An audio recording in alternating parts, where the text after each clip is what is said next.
Okay, the hour of 10 a.m. having arrived, the House Executive Committee shall come to order.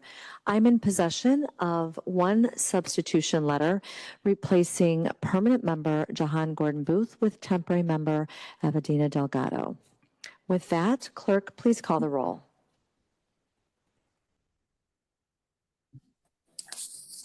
Williams, Here. Rita, Spain, Here. Cavello, Here. Davis Mayer, Here. Delgado,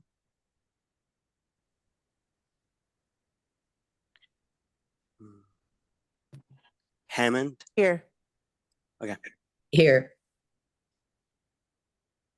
Hernandez, Lisa, Can the clerk turn up the volume a bit?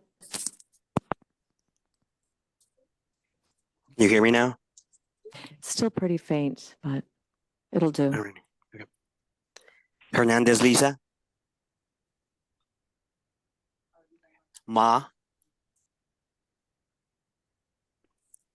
Smith, Present. Tarver, Present. West, West is here.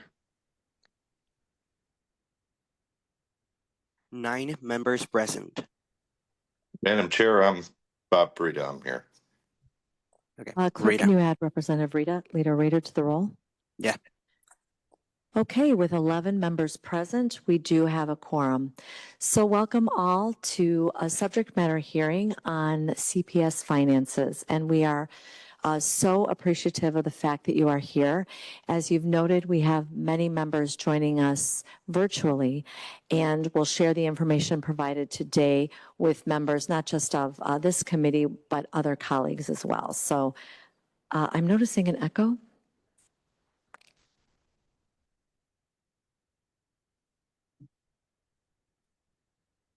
One moment, we're a little rusty.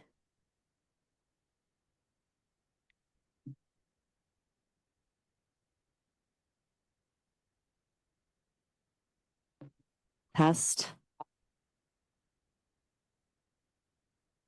Okay, better, right? No echo. Okay, great. Thumbs up. So for today, many of you already have a copy of the agenda, but we're going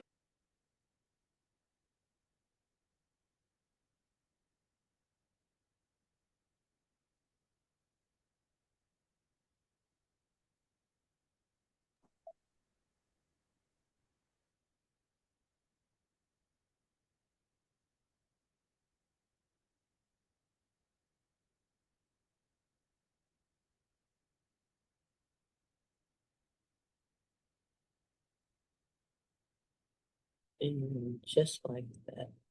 importance, not just to Chicagoans, but to members, of course, throughout the state.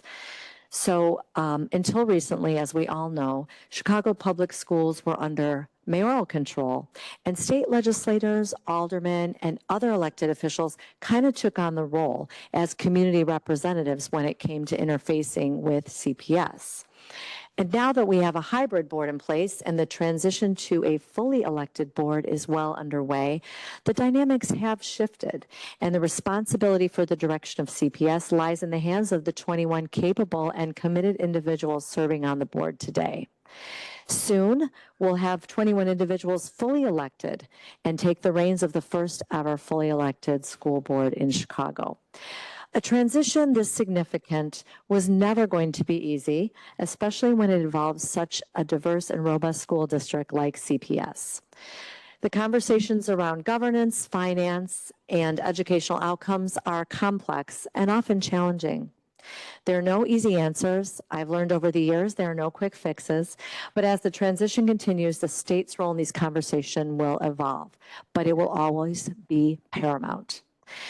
Like I said, today we're going to hear from a variety of stakeholders regarding the fiscal challenges facing CPS and options in the short and long term for moving us forward to ensure that every Chicago student has access to the best quality education possible and the resources they need to thrive and grow.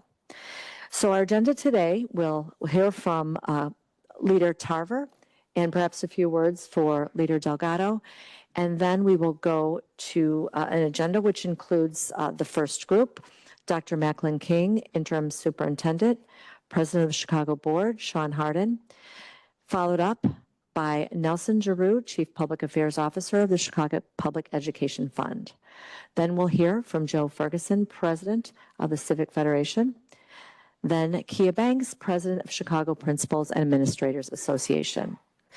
Our next group will be Kurt Hilgendorf and Pavlin Jakov, Research Director at CTU, and two CTU members who have joined us today, Shanice Stevens and Deja Tillman. Finally, we'll hear from board members, including Member Rosenfeld, Custer, Pope, and Blaze. So as I've mentioned to everyone planning to speak today, please keep your remarks between 5 and 10 minutes each. That way the members can ask questions in between. What we're planning to do is have each group testify and then open it up for members' questions and comments. And I can't emphasize how important it is to allow that conversation to happen. So please be cognizant of time, and I will try and gently remind you if you're getting close to the time. With that, I'll turn it over to Leader Tarver for some remarks, but not before I add Leader Ma to the role. Go ahead, Leader. Thank you, Madam Chair. And I appreciate the perspective as to the goal of today's hearing. I do want to say that what brought us here for this hearing was House Bill 4017, which is a bill that I filed. That is what gives us the avenue to have this conversation today. And the reason why I filed it, quite honestly, is because I think we need to take a very hard look that if the state is continually blamed for what is happening with CPS, then we should have a conversation about that. Certainly, I don't think that the state should send a blank check to any entity, any municipality.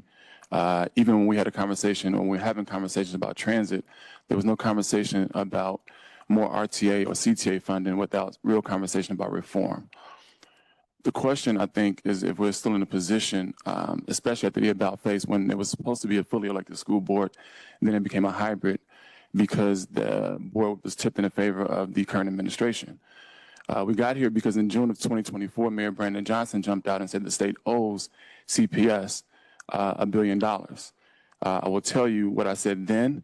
I think it's still true now. I believe everybody wants to help children. Very few people want to help him based on his lack of leadership.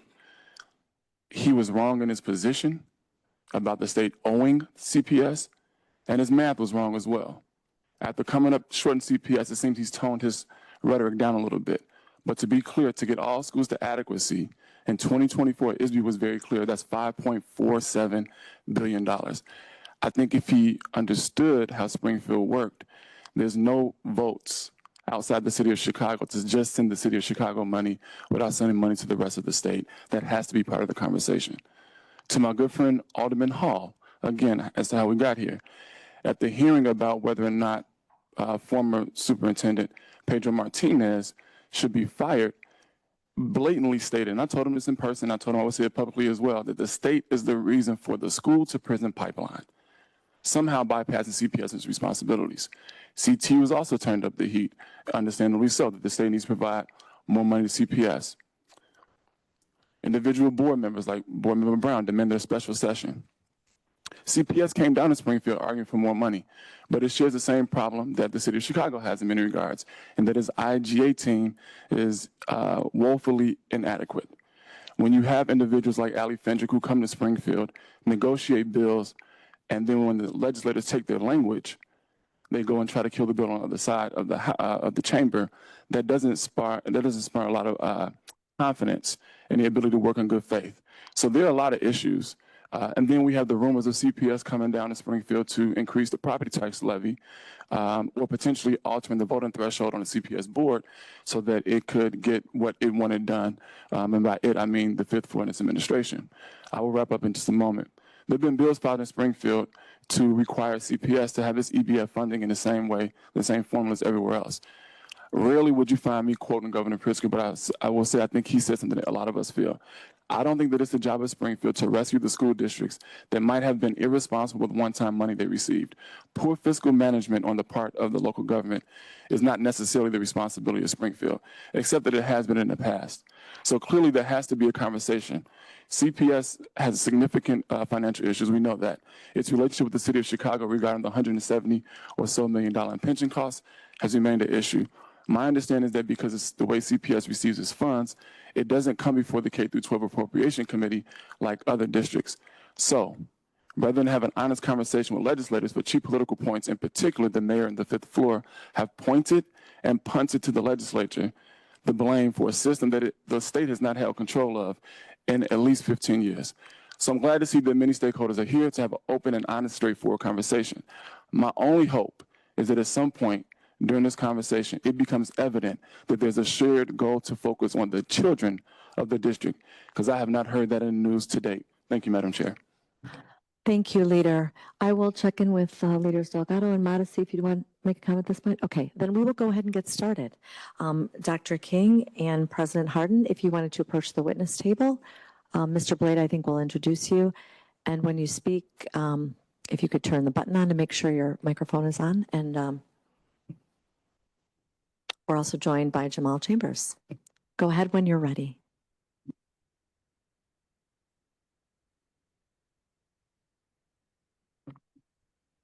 Madam Chairman, good morning. For the record, my name is Derek Blade. I represent the Chicago Public Schools. I'm honored to be joined today by Sean Harden. Mr. Harden is president of the Chicago Board of Education. Dr. Macklin Keene, the interim chief executive officer of the Chicago Public Schools. And Jamel Chambers, the executive director of intergovernmental affairs for the Chicago Public Schools. And with your permission, we're prepared to move to opening statements. Thank you. Thank you, ma'am. Leader Williams, Leader Tarver, Vice Chairman Rita, Spokesperson Spain, members of the Executive Committee, and distinguished guests, good morning. I'd first like to begin with just saying that I appreciate the opportunity to speak with you today, and I look forward to our continued dialogue after today. My name is Sean Harden, and I've had the honor and responsibility of serving as president of Chicago School Board for 7 months. Before I answered this particular call to serve, I led a relatively quiet life as a civically minded citizen who loves the city that raised him. I'm a proud product of Chicago Public Schools, and I saw then, as I see now, all the hard work and commitment of our school district to serve students and their families. Like you, I'm a public servant, always have been and always will be. Think of me as a chief volunteer, serving alongside a board of volunteers who are deeply committed. And as the president, I walk in the shoes of many giants before me who devoted their time and talents to ensuring that our students thrive far beyond the walls of CPS. I'm here to do my part, to bring attention, support, and a sense of humility before the greatness of our shared charge to do right by the children of Illinois. Collectively, my fellow board members and I have spent literally hours, hundreds of hours, working to address the very complex and challenging issues before us. We pour through documents, meet with stakeholders every week, but no matter how committed we are, no matter how committed our school communities are, we can't do this work alone. We need the partnership of the General Assembly. This is not a single entity's problem to solve. This is our shared responsibility and one we must address. I've built a consulting practice centered around addressing my clients' problems and coming up with solutions. So I know we have the capacity to do this. We just need to prioritize that this is something that we want to do. There's no time for criticism, in my humble opinion. This is not a time to point fingers or even spend time disputing history. I think we all know what it is. This is what is expected of us. This is what I expect. We are leaders ready to lead. We don't need any additional reports, no more analysis from the sidelines. What we just need are solutions. So today is an overture towards that end. We're here at the table, pencil sharpened, so let's get to work. That's what this time is, and that's what we're being held accountable to. I'm clear that our students today are also watching us, the adults, and the examples that we set. We have an opportunity to meet this moment and to model how we face our challenges together. Long-standing as they may be, we have the opportunity to lean in and stay solution-oriented.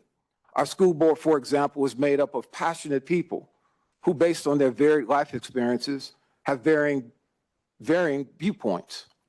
Yet, we are all aligned on the need to address the structural issues that hold CPS back, both this coming school year and in the future. This is especially true financially, which is why we have worked diligently to identify all budgetary efficiencies and think creatively about options for new revenue. We've sought the feedback and insight of those who are most impacted by the state of our schools, as well as the civic organizations and community partners who are a tremendous support to our district. We need their partnership, as well as we need yours, to overcome the challenges that are facing CPS right now.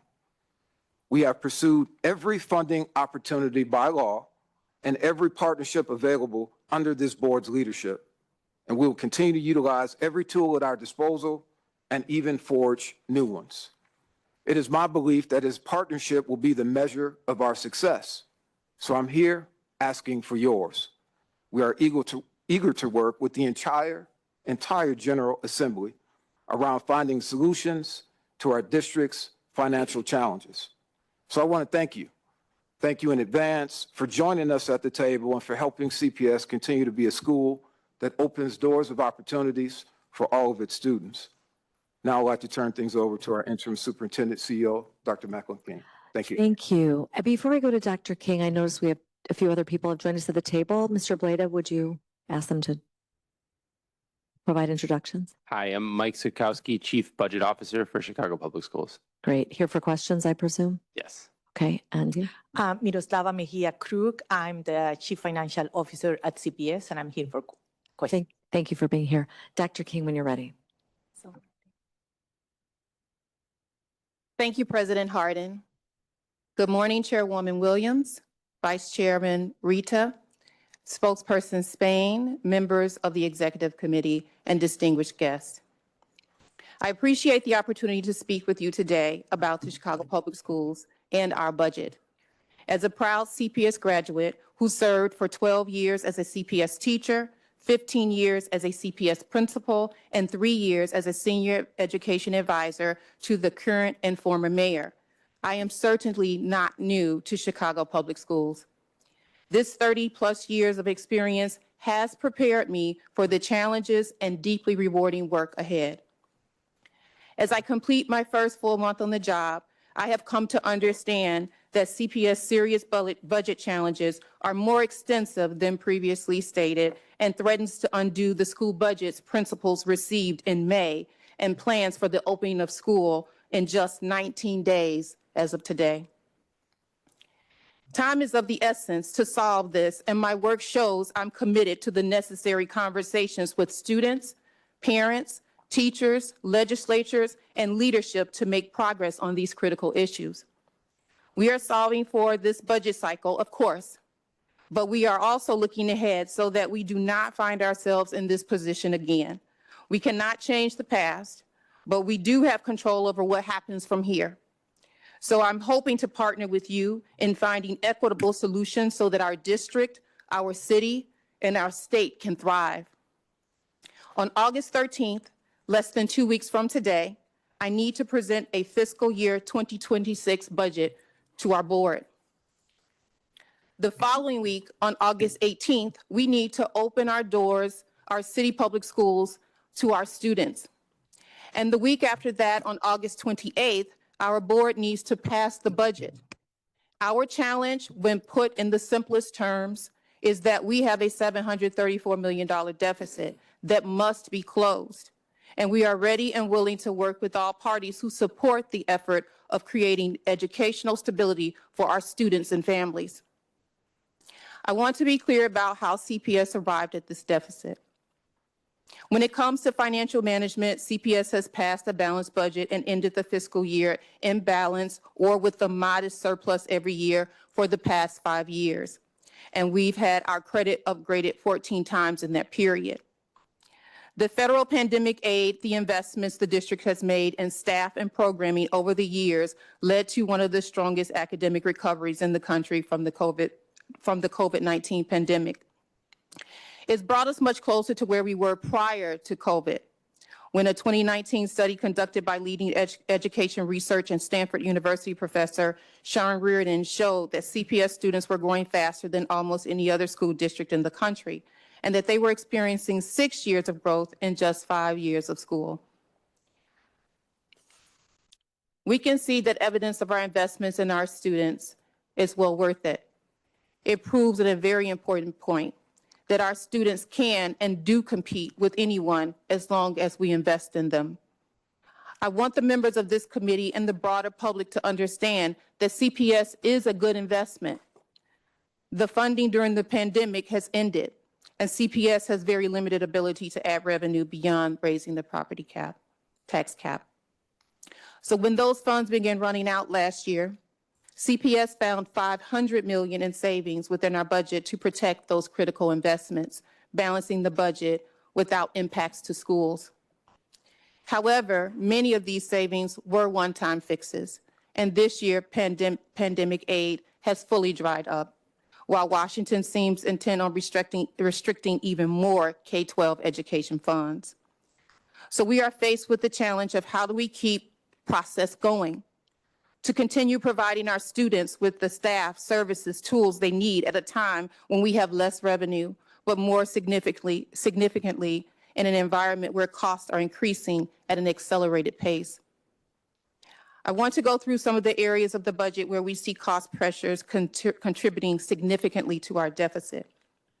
The first is the cost of serving the unique needs of our students. Over 71% of our students are economically disadvantaged, many requiring additional services and resources to succeed. Like many school districts across the country, we are serving a growing number of students who require unique and specialized services. English language learners, students experiencing homelessness, and other students with disabilities. Our commitment to these students who face unique barriers, especially students with disabilities, is called out in our district's 5-year strategic plan. CPS admittedly has an inconsistent track record when it comes to serving students with disabilities, and we don't intend to repeat the sins of the past. The district has made significant effort over the past several years to turn the corner to meet both our legal and moral obligation to serve our students. This includes adding over 1,300 special education teachers, over 3,500 special education classroom assistants, and hundreds of nurses, social workers, therapists, and counselors since 2019. Every student, regardless of their circumstances, deserves a high-quality education, and we are committed to providing it. But while the needs have grown, the resources to serve those students have not kept pace.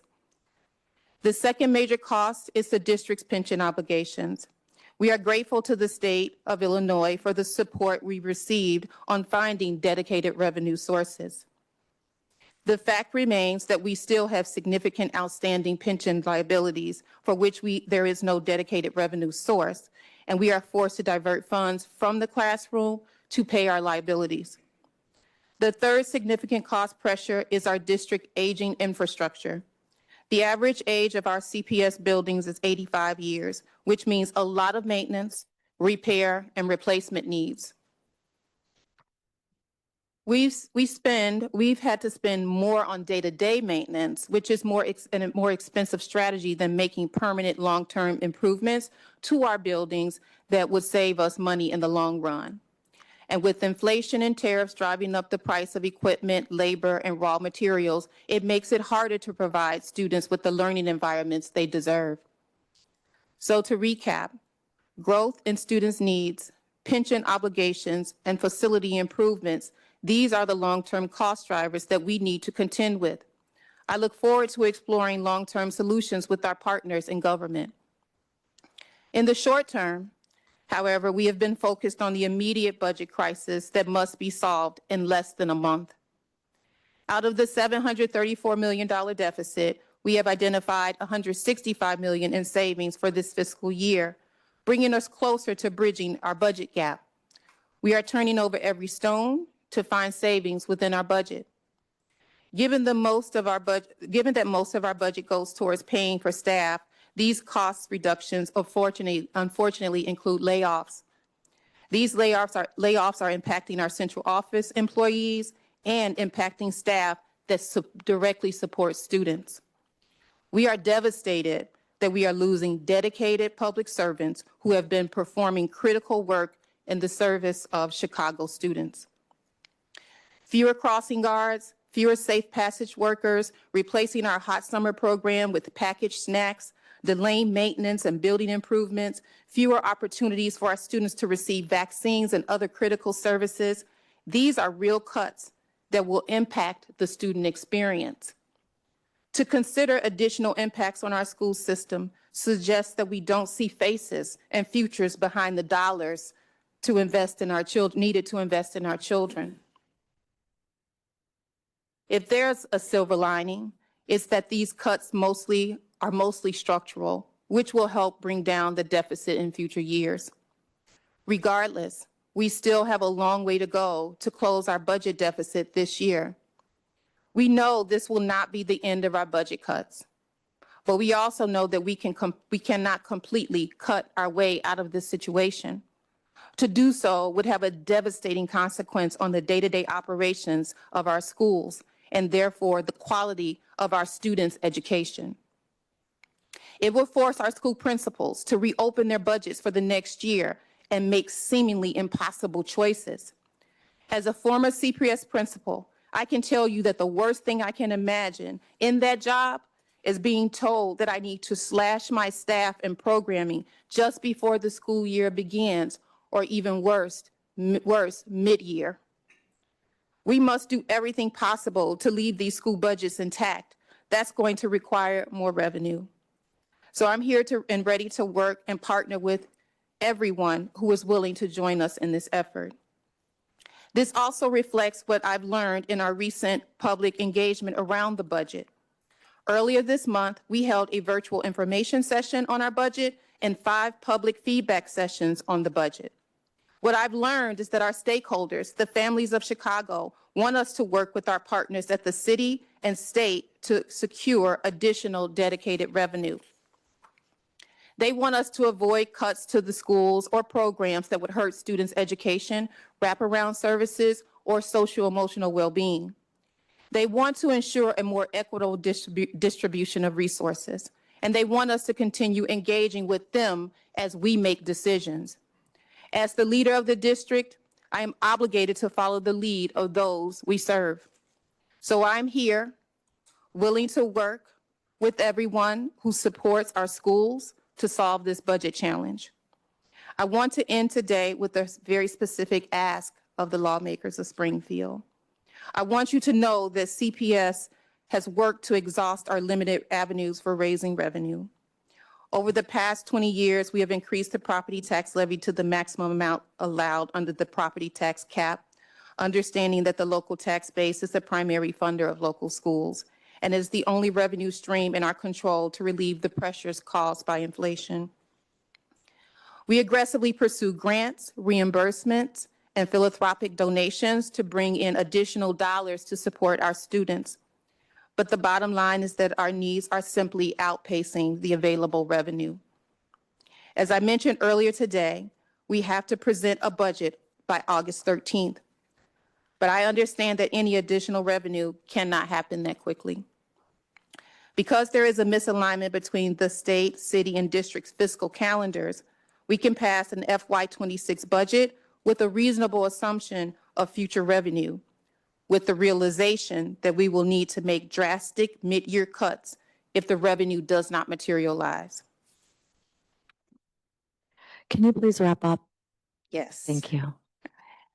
I'm glad that we're having this discussion today, and I'm excited to continue developing relationships with each of you and to continue our dialogue about how to best serve the children of Chicago. because at the end of the day, we do all want the same thing.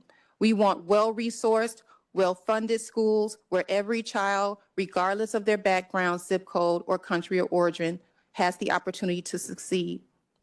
So once again, I thank you, Madam Chairwoman, for the opportunity to appear before the committee today. And I'm looking forward to partnering with everyone here on the path forward. Thank you. Okay, thank you for your presentation. Leader Tarver, anyone with questions? Thank you, Madam Chair. A couple things. One, appreciate you all being here. Dr. King, we've had a chance to have a conversation. I told you then, and I will tell you publicly as well, I appreciate your candor in coming out and saying this is the actual number.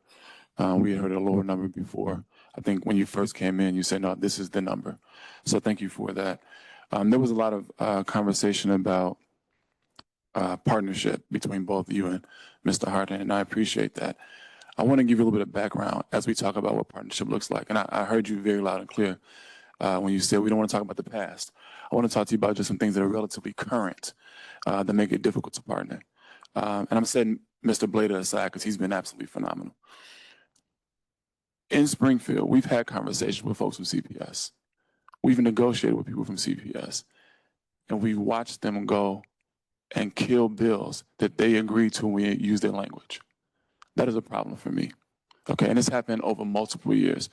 When you talk about property taxes and raising them, part of the reason why I ran for office, when my now ex-wife, but when she was pregnant with my daughter, I knew my daughter wouldn't go to the school down the street. And my property taxes have gone up probably over 100%. Right? I knew she wouldn't go to that school. So what was her alternative? To test as a 4-year-old, because CPS tests 4-year-olds. CPS refuses to say what's on the test. And Ali Fendrick testified in committee that CPS won't do it because essentially white and well-resourced parents would be able to figure out what's on the test or go to some psychologist and get the test or whatever, and they pass information better than black and brown folks in poor neighborhoods. Beyond the fact that that was offensive, there's a problem there. In 2005, June 16th, I believe, CPS board had a resolution that said that it would look at the steps to remap schools on an annual basis, and then stuck in the language that said as necessary. So when we talk about the pressures of additional services for ESL and other things, here's the reality of it. Even just looking at what happened with the asylum seeker and migrant crisis, clearly there's a need to look at some of these schools. I would imagine, I'm not the budget person, but I would imagine that if there was an honest look at remapping some of these schools, and you have individuals who have the same needs in some of the same schools in the same areas, you might find some savings in that regard. And again, I don't know that for sure, but it's worth it. When I look, and Dr. Calloway is going to kill me for this, and I'm not saying remap Kenwood, what I'm saying is this.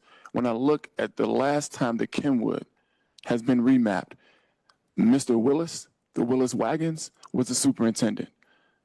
The school was built to relieve pressure from students from Hyde Park. It still says Negro and white when I had to forward the information.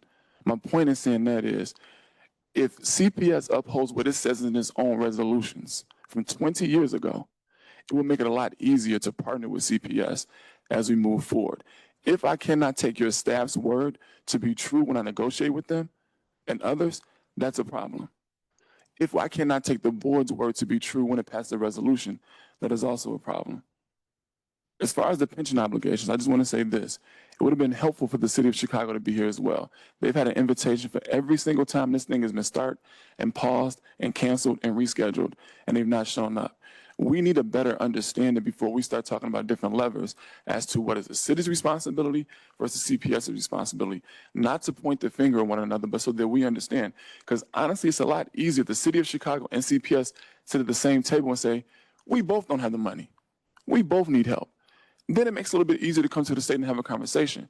But when you only have one person here or one entity here saying we don't have the money for that, that can make it a little bit more difficult. So again, I know this is supposed to be question and answer time. I just want to toss those things out there for you. I think you all are doing the best that you can do. So I'm not here to suggest that you are doing anything otherwise. I appreciate the focus on the children. I look forward to being a partner, but I had to say on the record those things so you all understand where I'm coming from. And it just so happens that most of these things likely come through the Revenue and Finance Committee. And I ask you all to keep that in mind as we talk about becoming partners. Thank you very much, Madam Chair. Thank you, and I'd submit that it can be a conversation. It doesn't just have to be Q&A. This is our hope today, so feel free. To the other leaders, Leader Delgado. Thank you very much for the presentation. I just want to make sure I understand. So it sounds like your $734 million budget deficit for the upcoming calendar year, that's just for next year, right? In the following years, we would expect to see the similar level of need that we would have to address for 2027 and 2028. Am I right about that? Is it on? Yes. Yes, that is correct. Although the changes that we are making currently with the budget, they are structural. There are some structural changes that would lessen the amount of the deficit that we would experience for the upcoming year or the following years. And what you said today was that the pension obligation is one of the biggest drivers of that deficit. Is that right? That is correct. Could you go into a little bit more detail around what that means? So I've only been in the General Assembly for about 6 years, and so I'm still trying to figure out some of the things that have maybe led us into this situation.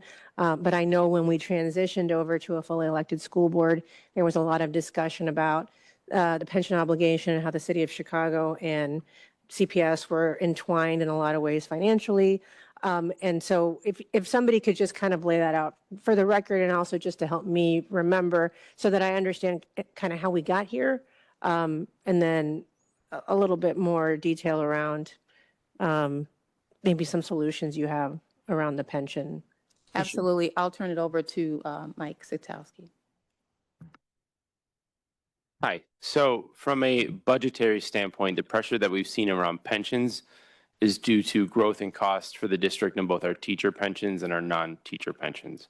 What we've seen since 2023, when our teacher pensions were fully covered by the combination of state coverage of our normal cost and our property tax levy that's dedicated for teacher pensions, we've seen those costs grow by $100 million. That's not covered by the increases in revenue over that period. So that's put about $100 million of pressure on our budget since 2023. The other element of this is that within the $734 million deficit is $175 million that accounts for our non-teacher pension costs, which until 2020 had been historically covered by the city. As those costs shifted towards CPS in those years, we had available federal funding and other resources to meet those needs.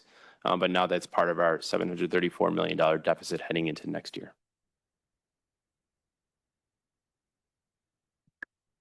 So any ideas about how to address the pension issue? I mean, I understand what you all are saying. This is a huge need. There's only so much that you all can do from a CPS perspective because the only lever you have is property taxes, right? So any other ideas that you would put on the table for the General Assembly to consider in terms of trying to address the gap? Did you want to speak, Mr. Bleda? Very briefly, Leader Delgado, that discussion is one of a handful that we have constant dialogue about. I'm confident we'll return with proposals, suggestions, and ideas in the near future. Thank you. And I will point out too, for those of you that have been around for a while, know that CPS pensions are funded differently than the rest of the state. And there was some effort to mitigate that in 2017 by providing for a payment. Can you explain that a little bit? I think other witnesses may get into that a bit, but we didn't change how the funding happened, which maybe would have been one solution. If we'd started from scratch, we certainly wouldn't fund it this way, but we did. So wasn't there a one-time, isn't there an annual payment now that we developed as part of the EBF discussion 2017? Yes, so happy to explain that as well. So prior to 2017, CPS covered the overwhelming majority of our teacher pension costs. In 2017, with the legislative changes at the time, the state began to cover what we call the normal cost for teacher pensions, which is the annual increase in the district's liability. That's roughly about $350 million a year today. Our total pension obligation, though, is over $1 billion now every year. The other change that happened over 2 years at that time was the state gave CPS the authority to issue a property tax levy that's dedicated for teacher pensions. So that was, I believe, established in 2017 and then increased in 2018 to give us more capacity to generate revenue to meet this obligation. And so tying back to what I had shared earlier, when we reached 2023, those two revenue sources were actually enough to cover the entirety of our obligation in that year. But since that time, the growth in the obligation has outpaced the growth in those revenue sources. Well, thank you for that refresher. And that's certainly significant. I remember that being a big focus of our efforts in 2017, along with many of you in this room. Leader Tarver. Those non-teacher pensions, are those primarily seekers? Who are the employees that we're talking about? So these are our employees that are not teachers, but we're thinking about our support staff in our schools, our SICAs, our custodians, our security guards, our administrative staff, all of the different folks that are not part of the teacher pension system. This is, again, just a comment. I will tell you this. I know those seekers are absolutely necessary in schools. We all have some things to figure out. I want to be on the record for saying that I know the difference. As somebody who has a child in CPS, quite honestly, as somebody who has sued CPS, those seekers make a significant difference. And I would ask that all that can be done to prioritize. Everybody's important. I'm not minimizing anybody, but please do not lose focus on the impact that they have for the teachers in the classroom and most importantly for those students in the classroom. Thank you. And I'm sure we could sit here all day and just have a discourse with those of you at the table because we have a lot of questions, but we'll look forward to ongoing conversations with you all. I think I also had some questions from colleagues about kind of how headcount plays into all of those issues. It might be helpful to get a deeper dive in that over time. Madam Chairman, if you're kind enough to provide us with those questions, we're happy to provide a written response to those, Okay. Chair. Thank you again for your time today, the overview, and again, look forward to continuing conversations as I know we'll all have. This is a very timely and important issue, so thank you so much for being here today. Thank you very much. Thank you. Thank you all.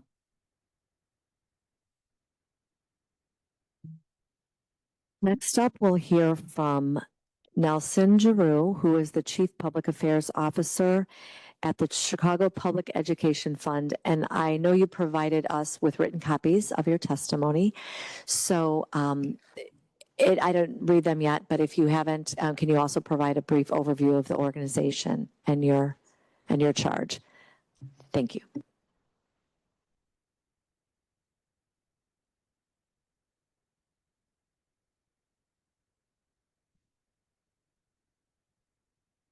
Good morning. I'm Nelson Giroux from the Chicago Public Education Fund. The Chicago Public Education Fund. Can you put your mic a little closer to you? Thank you. The Chicago Public Education Fund is a nonprofit organization. It's been around for 25 years, focused on improving Chicago's public schools by supporting the talented educators who work in them, especially around school leadership. Over time, we've supported around over 300 CPS school leaders per year through our programming and engage on a variety of topics as well that are critical to school leadership and ultimately to strong public schools. Leader Williams and Leader Tarver, members of the committee, thank you for your time today. I'm Nelson Giroux, as I mentioned, Chief Public Affairs Officer at the Chicago Public Education Fund, a proud parent of 2 CPS elementary school students, and the husband of a CPS teacher. In my remarks, I wanted to provide some brief context on how CPS finances have changed over time and how we've gotten to the current situation since the landmark funding reform effort that so many of you spent so much time championing. If you have been in the system for a while, you know that financial challenges and crises are unfortunately not new to Chicago Public Schools. Since 2008, we've seen CPS swing from balanced budgets to severe deficits and back as external circumstances change. And as Dr. King and the team just mentioned, CPS is vulnerable to these changing external circumstances because of a couple of fundamental truths about the CPS budget. First, the majority of CPS spending is dedicated to personnel. That's over 70% of last year's operating budget. Of that personnel, over 96% are directly working with students in schools. As a result, it is always extremely difficult for CPS to make any cuts that do not directly impact the student experience in some way. Second, as the team reminded us, CPS has a very limited ability to raise revenue on its own. 60% of their revenue comes from property taxes, and like many other districts in the state, they can only increase that by the rate of inflation or 5%, and they have done so consistently as they've had the opportunity to do so. And we've seen these dynamics playing out consistently over the last several years. If we go way back to FY 2010, in the midst of the Great Recession, we saw state funding for K-12 education begin to decline. By the time we reached 2016, the state was only funding education at around 90% of its own specified foundation level.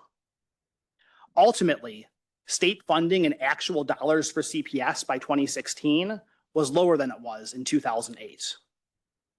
At that same time, CPS's required pension payments had been expanding significantly as the pension funding ramp took effect and as a 3-year break from those required payments stopped. CPS pension payments had increased from $200 million in FY 2013 to more than $700 million by FY 2016. And during this period, CPS had to implement a series of extremely painful budget cuts. These included mid-year cuts to school budgets, teacher layoffs in 2016, furlough days in both 2016 and 2017, and a consistent reduction in programming across the board. Fortunately, this started to shift by 2016. As Mike noted, that year the state allowed CPS to reinstate a dedicated property tax levy to support some of these teacher pension costs. That levy immediately brought in $250 million for 2017, and today that levy provides more than $550 million a year. At the same time, CPS's legacy teacher pension costs in FY 26 are likely to be over $650 million, which will require CPS to divert more than $100 million from its operating budget that would otherwise serve students. Now, things improved further in 2017, as you all know. The state passed a landmark education finance reform, you introduced evidence-based funding, and began a plan to increase state funding for education each year until districts would reach 90% of the newly created adequacy targets. You also directed more of these growing funds to the districts furthest from adequacy. CPS gained significantly from these changes. It also benefited from a simultaneous commitment, as we mentioned, for the state to begin covering the normal costs for CPS teacher pensions. As a result of these changes, CPS state revenue surged from $1.5 billion in FY 2016 to $2.2 billion by FY 2018. That was a 47% increase over just 2 years, and the revenue has continued to grow steadily from there, reaching $2.6 billion by FY 2025. And at the same time, as the CPS team reminded us, CPS has consistently raised its property tax levy to the maximum possible amount since FY 2012. Over time, that's led to local revenue increasing from $2.2 billion in FY 2012 to over $3.6 billion in FY 25. And with those two revenue trends, a commitment to steadily increasing local revenue and that significant increase from state revenue starting from 2017, CPS's financial situation became vastly more secure. By FY19, CPS revenue was now at 64% to adequacy as measured by that new evidence-based model, with this ratio looking to keep rising, and the district seemed on track to financial stability for the long term. And then COVID-19 happened. As part of that federal COVID-19 response, CPS actually received more than $2.8 billion from the Elementary and Secondary School Emergency Relief Fund, commonly known as ESSER. That revenue was critical. It allowed CPS to meet the needs of the pandemic, both operationally and academically. It's what allowed for the deployment of remote learning, for the use of personalized tutoring, and critically, it allowed CPS to increase staffing to meet student needs. CPS total staffing increased from 38,000 full-time positions in June 2019 to 47,000 by June 2025. The number of regular teachers increased from 12,800 to 14,000. And as Dr. King noted and as Leader Tarver's referred to, the number of special education classroom assistants increased from just under 4,000 to just under 7,800. What I want to emphasize is that this resource investment led to real gains for students. CPS has defied the national trend in 8th grade literacy. CPS 8th grade scores on the National Assessment of Education Progress, the gold standard for education assessment, now exceed pre-pandemic levels. That is not the case for the state's average, nor for the national average. And there are other achievements to keep in mind as well. A higher share of CPS 8th graders complete Algebra 1 than in the state overall, and that result holds across each racial demographic group. The 4-year graduation rate reached 84% in 2024, up from 80% in 2019, with over half of those graduates earning college credit. And in 2024, 26% of CPS graduates earned a 3 or higher on at least one advanced placement exam, beating the national average of only 23%. As we know, those COVID-19 funds have now expired. The last ones were spent in FY 2025. The question is how to keep that successful investment going and how to maintain this elevated level of investment. We see that the district is committed to raising its property tax levy to the maximum amount each year. At the same time, that leaves it with significant deficits stretching out into the future at a magnitude of up to around $1 billion a year. Sustainably closing those deficits will require difficult conversations and united action by the city, the state, CPS leadership, and the CPS board. I know that won't be easy, but our experience shows us that it is indeed possible. After all, look at the progress that's been made. In 2018, CPS's adequacy rate was 63%. By 2022, 68%. By 2025, 79%. Getting to 100% of the support our students deserve and ensuring those supports result in even stronger academic outcomes is certainly in our collective best interest as a district, city, and state. And we certainly look forward to partnering with all of you in moving toward that goal and are looking forward to supporting future conversations. Thank you for your time and welcome any questions.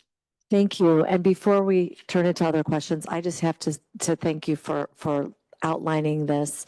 It was quite a walk down memory lane for me. I was here along with my colleagues for a lot of this. And I think there's 2 important takeaways that I got out of just the refreshed timeline. And that's number 1, we have been at the table as a state partnering with CPS, fighting for our students very intently and very intentionally. And the second takeaway is that it has worked and it has been effective and the investment was worth it. It was the right investment. We all knew in our hearts that was the right thing to do. And now we see the numbers reflecting that. So with that, thank you for being here and taking us through that. And I'll go to Leader Tarver. A couple quick questions, and if you don't have answers, or it's better for someone else to answer, just let me know, or you can get it back through the chair. Part of what you talked about was the higher share of CPS 8th graders completing Algebra 1 than the state overall and across each racial demographic. Is that in any way skewed, if you know, by the 7 academic centers? Are we seeing that across CPS? Or are we seeing it at, you know, the Tafts, the Lanes, the Kenwoods, the Whitney Youngs, and so on? Yeah, Leader Tarver, I would want to double check that to be specific, but I do believe it is broadly reflective across different school types. I don't think it's driven necessarily by the academic centers that tied to selective enrollment schools. I believe that really does reflect steady district-wide improvement, both in terms of access and then in terms of the support within 8th grade as well.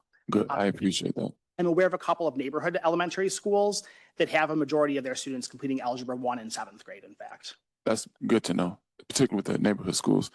And then secondly, on page 4, you mentioned the adequacy rates. And if you know, the by 2025, it reached 79%. Is that inclusive of one-time funds from COVID or anything along those lines, or is that specifically funds that have been provided from the state? That should be based upon. Just EBF. Correct, because it it excludes federal revenue in those calculations. The idea was, and this is why those targets were set at 90% originally, with the idea that federal revenue generally accounts for about 10% of a district's revenue. I don't know if it's going to count for 10% with this current Well, president, but Unfortunately, at one point, leaders. Of I hear you. Thank you very much. I appreciate it. course. Anyone with other comments or questions for Mr. Giroux? Again, thank you so much for not just your presentation today, but all the work you've done to support CPS, the new board.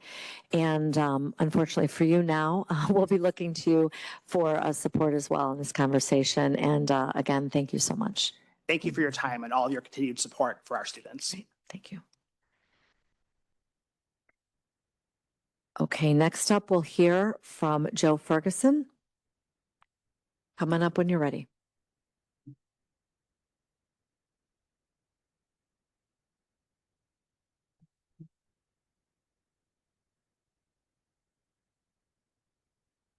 Good morning.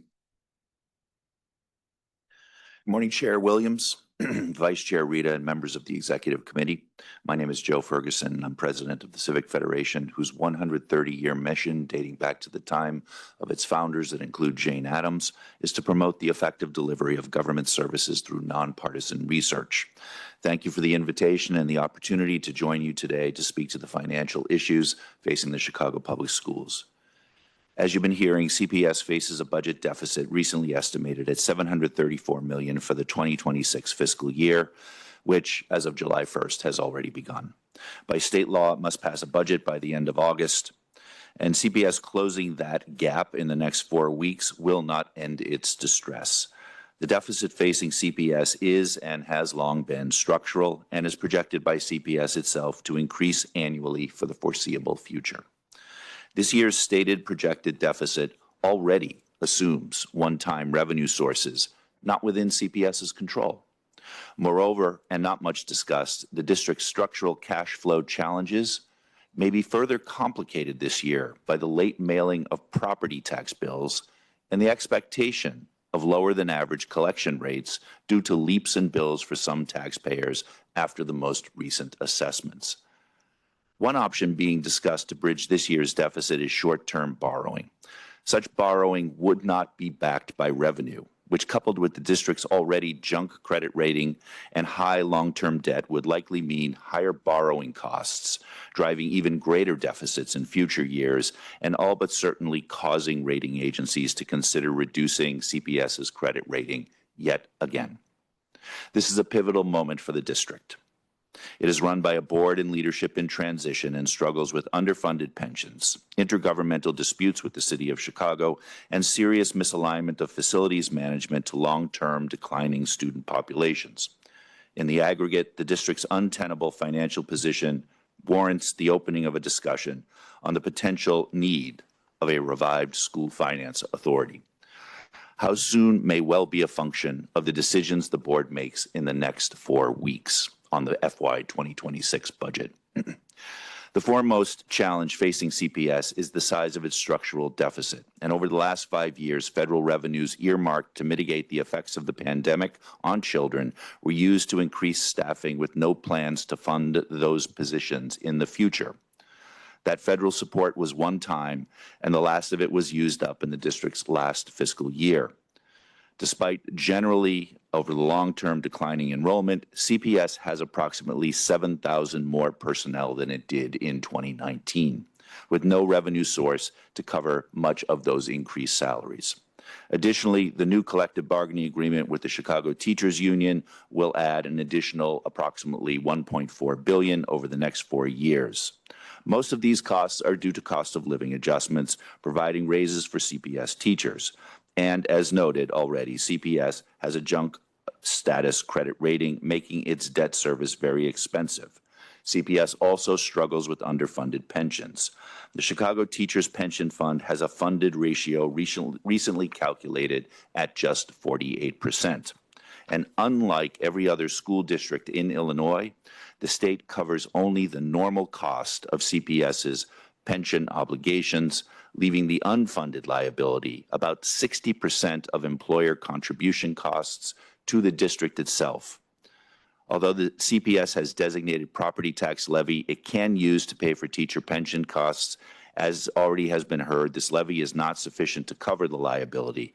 So the district is now regularly forced to dip into operating revenue, meaning money for the classroom and students, to make the required payments. So in FY 2025, for example, CPS had to spend over $100 million in operating funds on pension contributions. In addition to the employer costs, CPS also picks up about 78% of employee pension costs for all teachers hired before 2017. This unique expense is projected to be about $135 million in the now concluded FY 2025. On top of its teachers' pension costs, the City of Chicago has renewed a demand that CPS make a $175 million payment to its municipal employees' annuity and benefit fund to cover some of the pension costs of non-teachers employed by CPS. Historically, and as mandated by a century-old state law, the city is responsible for paying the full cost of the MEABF, not CPS.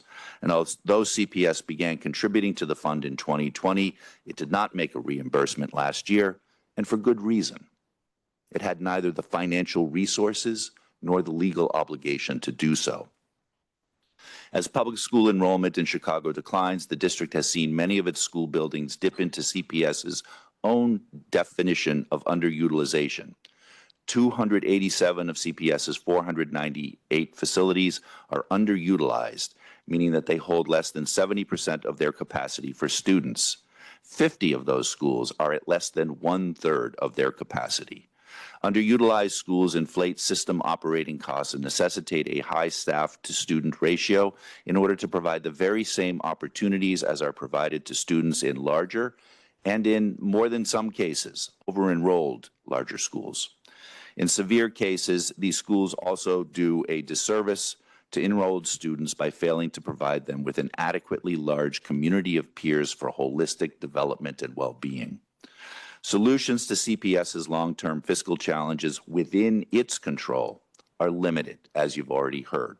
It is unlikely that the larger structural crisis facing CPS will be resolved without support from the state.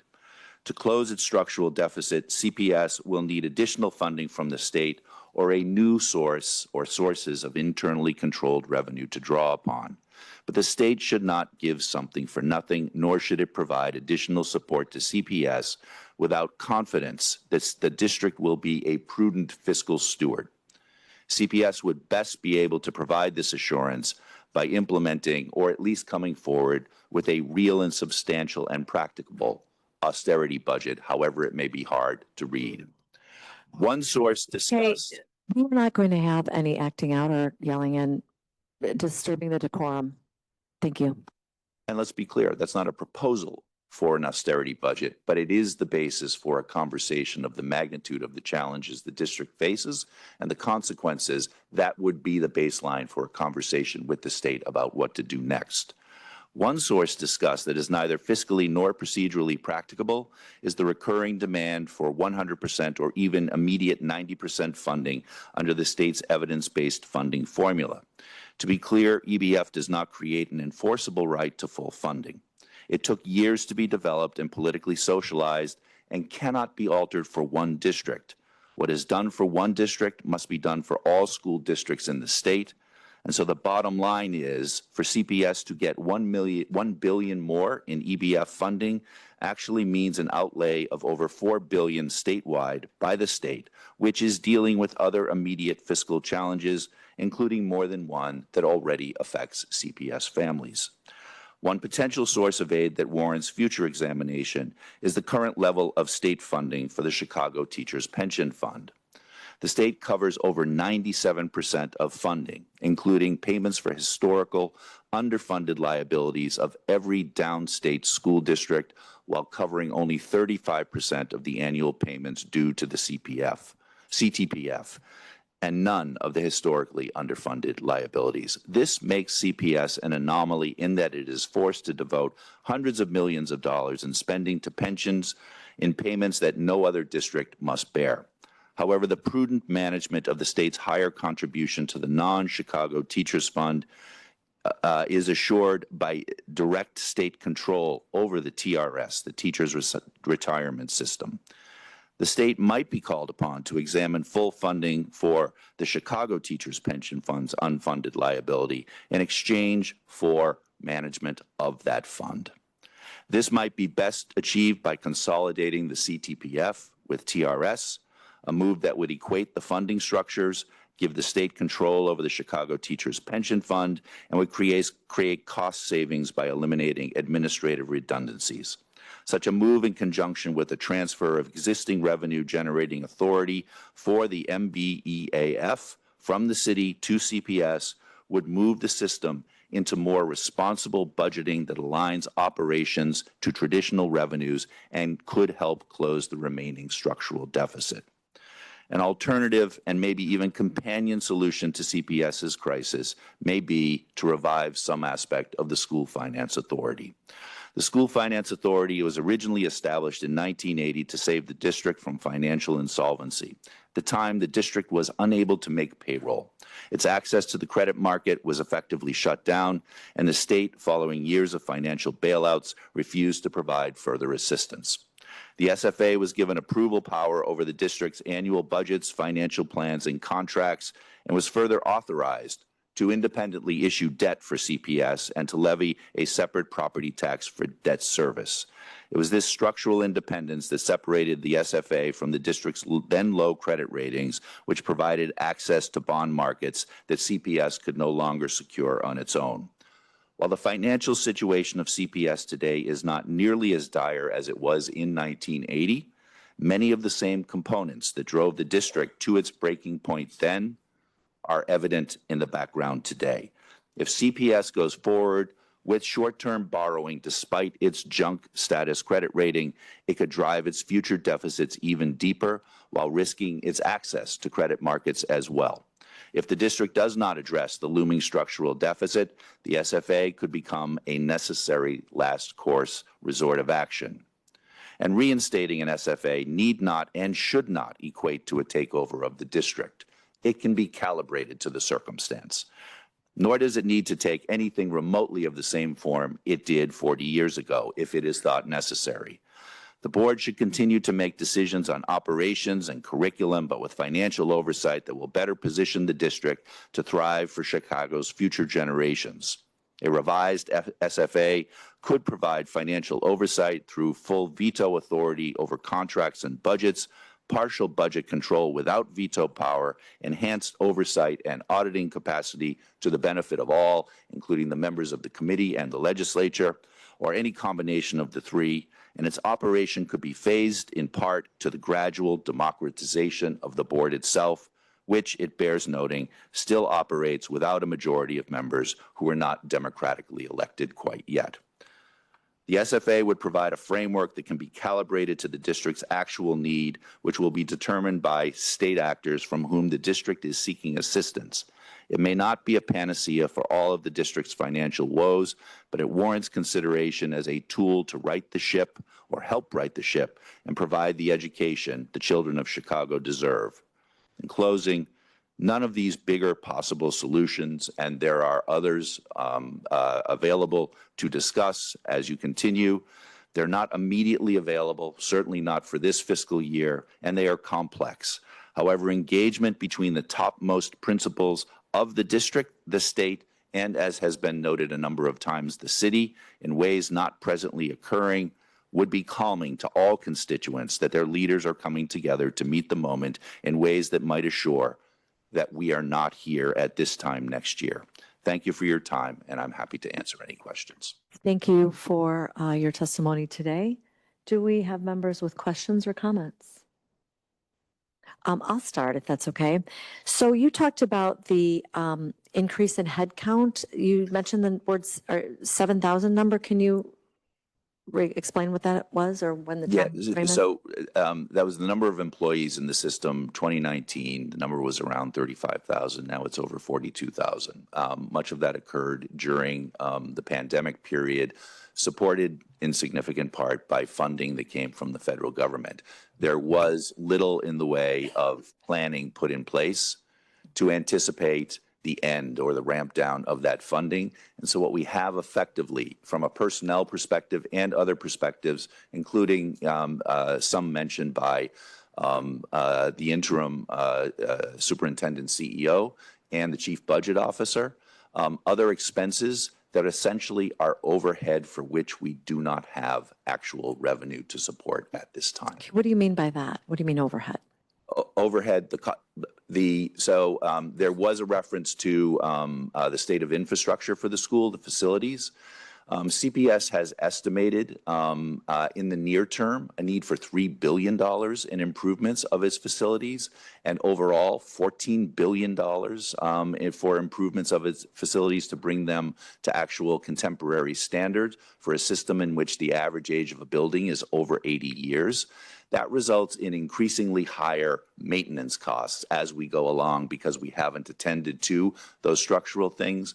And then in the personnel realm, what we're talking about is carrying at least 7,000 more employees without the revenue to do so. That's all in the broad brush overhead for which we don't have the revenue to support as it exists now. Okay, and that's maybe I can delve into the head count with one of the other panels that's coming too. On the pension piece, I understand the normal cost. Obviously, if we were establishing a pension system starting today from scratch, we wouldn't structure it this way. Do you, besides the 2017 effort to pay normal costs, do you anticipate any way or effort or financially viable way to evolve the way that we fund the pensions, or are we just going to have to kind of Band-Aid this in the near term? I think actually a serious conversation about the bigger solution here to that pension, and some refer it to as inequity. It's certainly unequal. No ifs, ands, or buts. 35% versus 97% normal costs and unfunded liabilities versus just normal costs. Those are huge differences that cost the system or require it to carry $600 to $700 million more in cost. Even if we just take straight up the $734 million projected deficit, we are now in range where we can be talking about cuts that do not affect the classroom, right? Real efficiencies, but that do not go to core mission.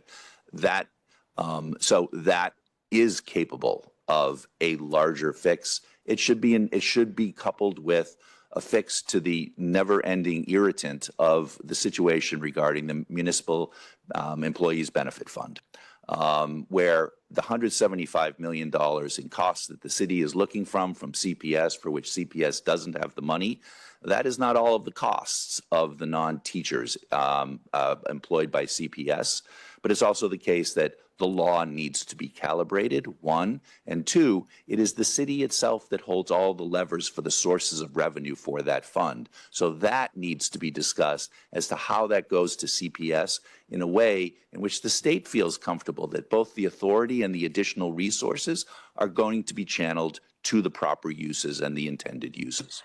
Okay, so are you saying that whether CPS pays all or part of that fund is discretionary and not required by law?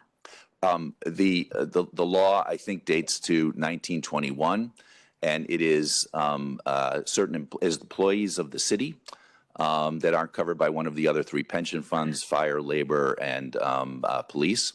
It's all the rest of the city employees, but it also includes, as written, the employees of a number of the other quote-unquote sister agencies. This has not been calibrated to contemporary realities, and it affects most CPS. Or the city's carrying the CPS burden. That's the biggest portion. But as a matter of law, it is emphatically, declaratively the case that is not CPS's obligation. It is the city's obligation. As a matter of morality, we might all argue that, but the law is the law, and in the absence of resources to actually pay it, we have to recognize that is where the water's edge is. And who paid for it the last few times? Where did it? So the city is always paying a portion of it. And in 2020, I think it was, then Mayor Lightfoot came to an intergovernmental agreement understanding with CPS.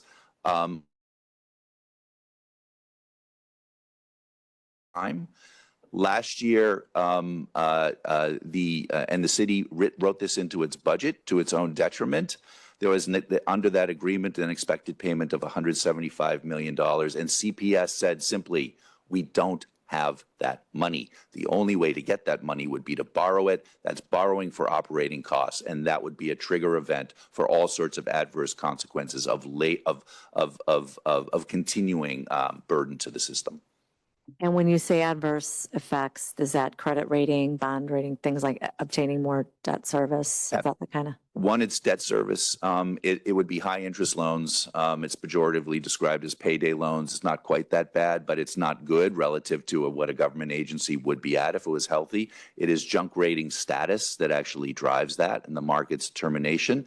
There is a general assessment in the credit rating agencies at this point there are structural deficits of the city and CPS for which there needs to be action evident that is being taken to prevent the downgrade. But if you start borrowing substantially, it's going to be higher interest, therefore higher costs carried into the future, and an almost certain downgrade of CPS's rating and maybe even the city's rating.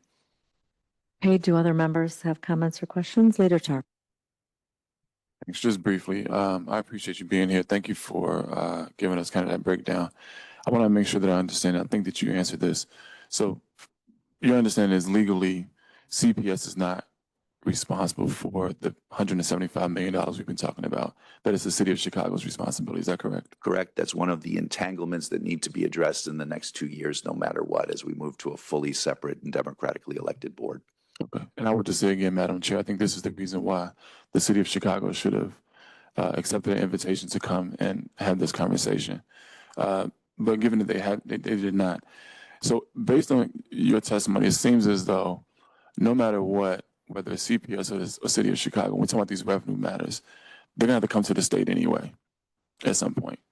Absolutely. Without the state, there is no structural solution to a structural problem. Okay. And I believe you testified to some extent, at least, the SFA doesn't have to look like it did 40 years ago, but some version of it that would allow the state to have some a seat at the table besides just giving the power to either CPS or the city of Chicago. You believe that something could be manufactured, for lack of a better way to put it, that would allow for the subject matter experts to focus on schools and children, and then the state who's being asked to provide these opportunities to increase the levy or otherwise would still have a seat at the table. The state would have a seat at the table. Is that right? That's absolutely right. It's the difference between, I would use the term calibrated to the circumstances, right? And it requires everybody to be at the table talking to each other so that there is the development of trust and confidence. But it's the difference between having your hands on the wheel, the state having its hands on the wheel of the system, and the state simply providing the guardrails within which the system, the district, operates with its hands on the wheel. That's helpful. And so you said that there's 7,000 more as far as the head count with no revenue stream dedicated. So the head count increased by 7,000, essentially with one-time funds. Is that fairly accurate? In the broad brush, yeah. Okay. So, and we heard obviously from CPS, and it seems to me, based on the presentation, because there's always been talk about budget cuts and then potentially in the middle of the year if we don't do certain things. It is frustrating for me, I'll just make this comment, that, an entity goes out, hires individuals, and then says there's a proverbial gun to the head if we don't do something to allow them to keep those folks. Because those people they hired, I believe they have to live in the city of Chicago, which means that they are our constituents. And that's concerning for me. I certainly don't want to see anybody lose their jobs, but I would like to be part of the conversation on the front end before those matters undertaking because now we're in a very tough position. There's not going to be a special session to the best of my knowledge. And even if there were, there's not going to be anything that could help CPS immediately. So now we're talking about a conversation on the third Wednesday of February when the governor introduces his budget. And we're going to be next May before we really have anything meaningful that could potentially help CPS. So again, I appreciate your testimony. It is, again, frustrating for me that we're in this position. And to the CPS, to the extent that you all talk about partnership and others as well, partnership is not after, you know, there's a dire situation. Partnership is having a conversation on the front end so that we can all make decisions together. Thank you. Okay, and I do have a question from another colleague. He was curious about the employees that are covered by that fund. The payment, are they employees of the city of Chicago or CPS technically? A fantastic existential question. Look, they are employees covered by the fund for which Chicago is the party obliged to make the payments. So And it's kind of gray. These are absolutely CPS employees, not city employees. The pension funds are separate entities from the governmental bodies themselves. So obligated to have the pensions paid by the city, but employed by CPS, which is interesting. Okay, thank you. Do the other leaders have questions? Okay. Well, we could be here all day going through these questions, but thank you so much for providing this information and being here today. We really appreciate it. Thanks for the opportunity and thanks for all of your work. You got it.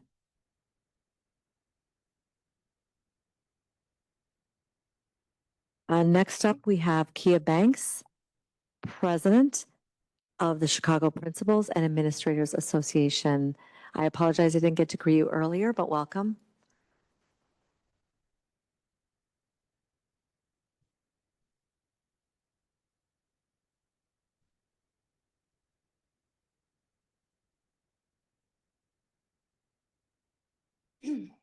Madam Chair, members of the committee, thank you so much for having us here today. Is our mic on? Is that little red button? Right, thank you so much. Did that help? Great, thank you. Madam Chair, representatives, and members of the committee, thank you for having me. I'm Kia Banks, and I'm the president of the Chicago Principals and Administrators Association. We are the union that represents over 1,100 principals and assistant principals of CPS. I'm also a graduate of CPS, a former teacher, former principal, and currently a CPS parent. I want to reiterate what my colleague Nelson Giroux spoke about earlier in terms of the financial challenges and crises that are not new to CPS. I want to restate, the majority of CPS spending is dedicated to personnel. 95% of our employees are working directly with students, providing the critical needs our students, teachers, and staff need to educate the future citizens of our city. I also want to reiterate that CPS has limited ability to increase revenue on its own. We've seen these complicated dynamics play out over the last several years. The instability of full funding of our district creates not only disruption, but it creates trauma. Our students, our city, our state, and our country deserves better.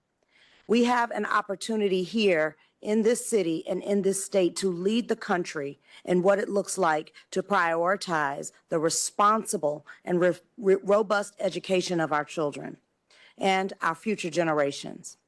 I don't profess to know, nor do I plan to speak to the financial complexities as my colleagues have done before now. I am here as a witness to the distress and the fear of never having a real and solid, reliable source of funding for our children. We need to make sure that every year there is a plan for the actual implementation and sustainable outcomes for the future, for our future educators, for our future legislators, for our future doctors, engineers, and laborers.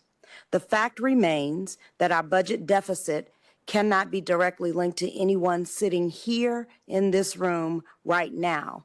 However, the solution for a long-term, sustainable opportunity are right here in this room. As a representative of the very leaders who carries the hopes, the dreams, and aspirations of our schools and communities, those who show up every day to serve 325,000 young citizens of our city, we maintain, in order to maintain the stability that we're talking about and to obtain real change, I sit here today to offer the full force of 1,197 principals and assistant principals who are chief problem solvers every day. We must keep in the forefront of any conversation that in order for any plan or solution to be successful, you must consult and work with the individuals who are charged with the implementation of said plan. I am not here to talk about numbers. I'm here to add a human face to every dollar that we discuss. When we talk about priorities and making cuts, you have to keep in mind every cut impacts a child's IEP, a child's teacher, a child's book, a child's future. It isn't just your responsibility to fund CPS. It is all of ours. Yes, we must take responsibility for being good stewards over our district's finances. And yes, there may have been some mistakes, but right here today, we are offering our expertise and our strategic and technical knowledge for how to produce the outcomes and achievement that our city and our state elevates, that makes the state of Illinois a premier example for public education. This is work that can be done in partnership without pointing fingers, but actually rolling up our sleeves and exploring real solutions, solving problems. When our union went to Springfield, we went asking the question first, what do you need from CPS? What do you need from its school leaders to demonstrate the ability to earn your confidence in making the necessary investments in our district? I want to refer back to my colleague, Nelson Giroux. Excuse me, Ms. Banks. I'm going to put Leader Ma in the chair briefly, but please proceed. Okay. When there are real investments, new sources in revenue, and support from our state, our children see better results. This isn't just going to fix the problem. We have to all be willing to make the necessary investments in our students. We need innovative, strategic, long-term solutions that puts our, including state and local dollars, where our mouths are. With adequate investment, we will see exponential returns. I am looking forward to continued discussions. I appreciate your time and attention today, and I'm open to your questions. Thank you, Ms. Banks. Are there questions from the committee? Okay, then we will move to the next group with Kurt Hilgendorf, the Chicago Teachers Union, Pavlin Jakov, and CTU members Shanice Stevens and Deja Tillman.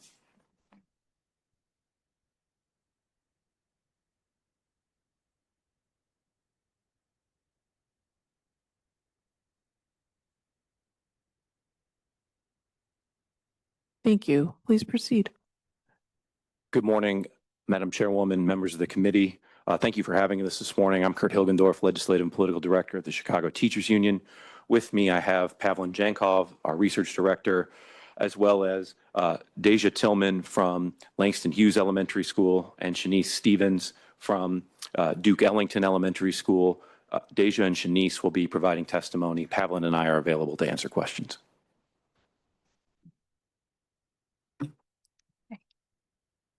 Good morning. My name is Deja Tillman, and I teach in the Roseland community on the south side of Chicago. I want to invite you into a glimpse of my school because today, like Representative Tarver mentioned, we're here to talk about the children. I teach in a school full of bright, resilient children, many of which have been handed more hardships in their short lives than most adults ever will. Some of my students are in foster care.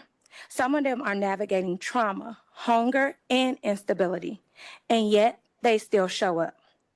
And what do we give them? We give some of my students a chance to travel to Japan through our Japanese language program.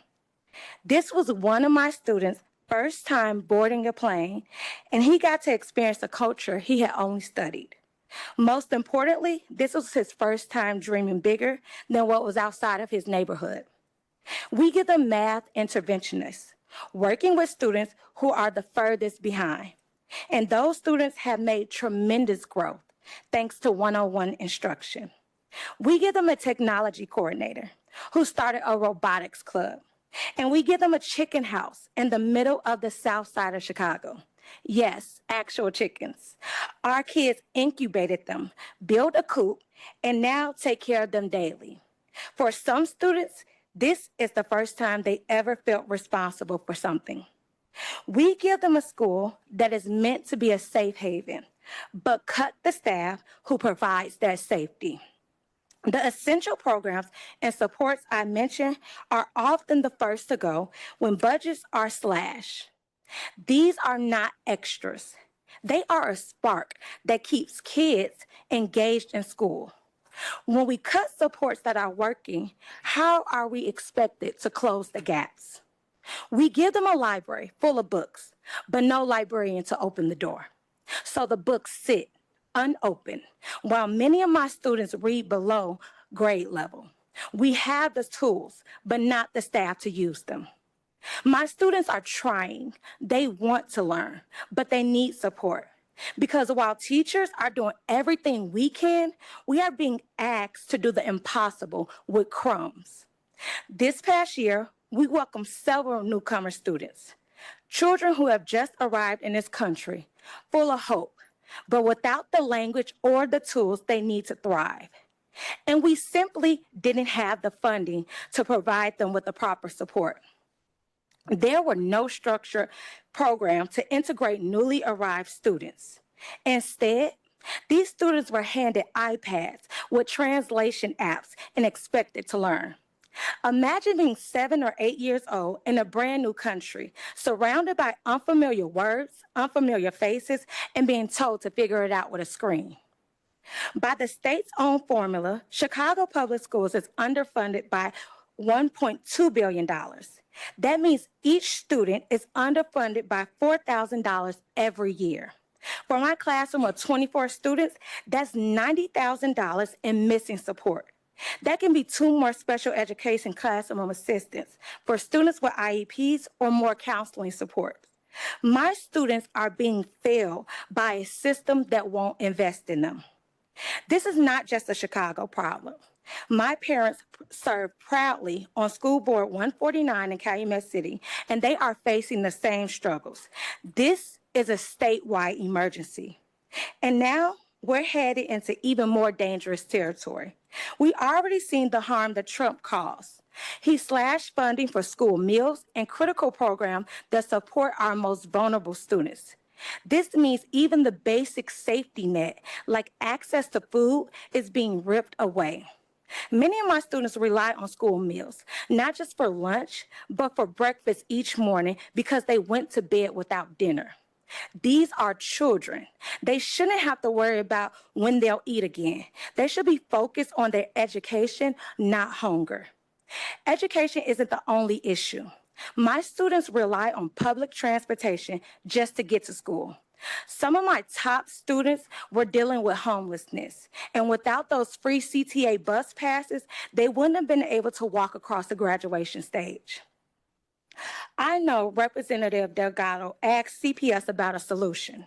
I have a solution, a possible solution, as a proposal presented by Representative Tarver to tax millionaires and pay for education. I want to end this today by telling you our students need funding. They need programs because in many neighborhoods like Roseland, there's nothing else. No safe spaces, no creative outlets, no exploration of robotics, agriculture, or language. This is about more than funding. It is about equity. It is not fair that where a child goes to school, determine or not whether they get to dream bigger. Every child deserves access to more than just the basics. When we cut programs, we don't just cut budgets. They're not just line items to people. We cut lifeline. We cut children's access. We cut hope. And hope is what I'm fighting for.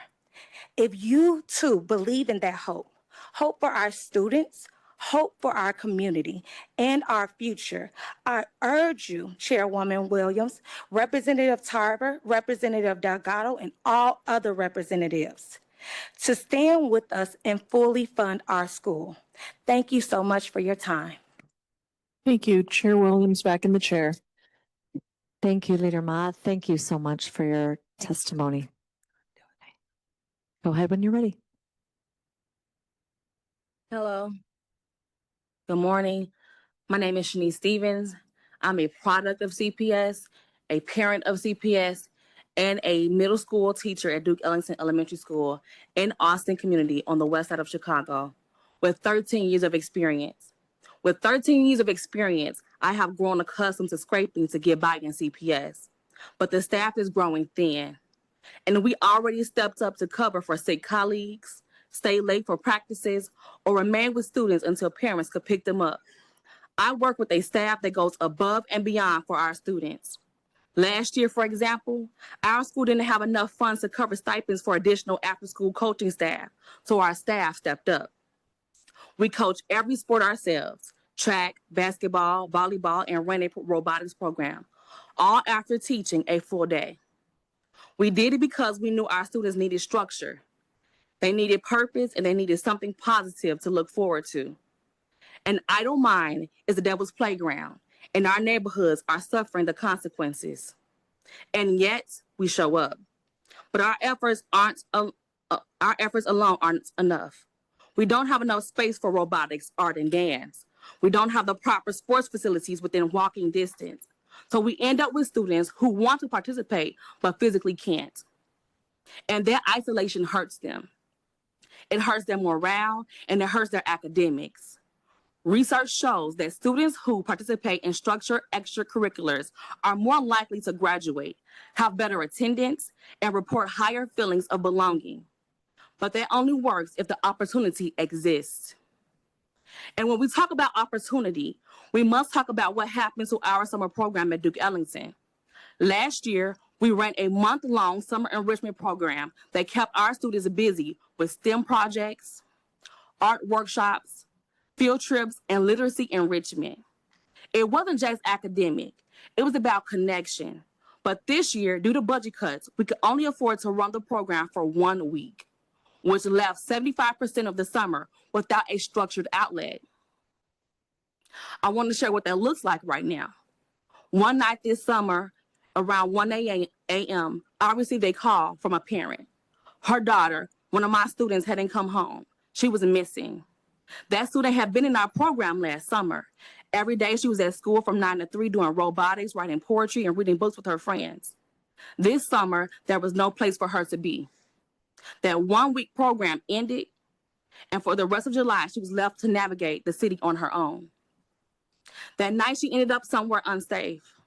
We found her, thankfully, through us coming together as a community, but that should have never happened. That's not a family's failure. That's a failure from the system, not giving students what they need. We are also failing our most vulnerable students, our students with special needs. Though CPS has added 7,000 staff or personnel this year for the past years, this year at Duke Ellington, we were down 4 special education teachers and 4 classroom assistants. That's 8 professionals who were supposed to be there and weren't. For months, students who legally require support, teachers who help them regulate behavior, and a one-on-one aide to help them follow directions did not get what they were promised. As I walked the hall one day, I saw a kindergarten teacher try to manage a class of 25 students, while one child, nonverbal, and clearly frustrated deeply, ran out of the classroom and hit themselves.